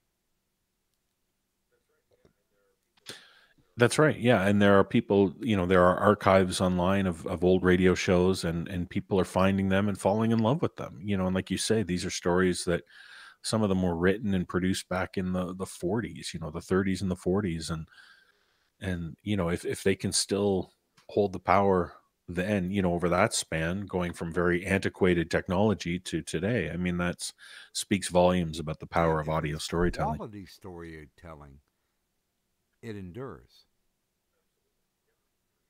And I Absolutely. Yep, certainly for believe sure. that that's what No Sleep does. That there's quality there and that it should endure. Before the bombs drop and the MP3 and the EMP pulses kill everything that's electronic. Uh, but I always keep Right. thinking back to the Burgess Meredith episode of Twilight Zone. Oh, Right, now I right. finally have enough time. But That's right. Yeah. I do want to make sure to Yeah. reinforce, because we're coming to the close of the show, that everything is available down in the descriptors. The official website to the No Sleep podcast is there. Of course, the Twitter, the Facebook, the Instagram, and the special season pass deal. So please do make sure and click on those. Also, I do have down there the prescription for additional entertainment. These are people that I enjoy listening to. that I think are worthy of your time. So if you have time, please make sure and visit them. Take a look. And if you don't like what you see, then it you can have your money back. But since you didn't pay anything, suffer. Uh, Also, of course, my wife would kill me. If you do like what we're doing here, if you like what we're doing with the IRS, then please feel free. Contact me on the Twitter if you have a suggestion for a guest. Or if you'd like to throw a little money our way to keep things going, the Streamlabs and the Patreon are down there. And, of course, I think I would be remiss if I didn't do the radio voice and say, for the best in Medicare bootleg merchandise, please stop by the DocGriffon T Public Store and buy something, damn it. But I would like to thank everybody who came out tonight. Of course, you guys are looking forward to seeing what's coming up. So here, if you wouldn't mind for just a moment, David, I'm going to show for the seasons or the shows that are upcoming for the December season. We have Philip Proctor and David Osman, the two surviving members of Fire Sign Theater. And their lives and their stories are so big they had to have their own interviews. Of course, we're also bringing in Optic Decay, and he's going to be talking about his life in drawing comic books and life on his internet. And I would definitely suggest December 25th, we are going to be running thanks to Lo-Fi.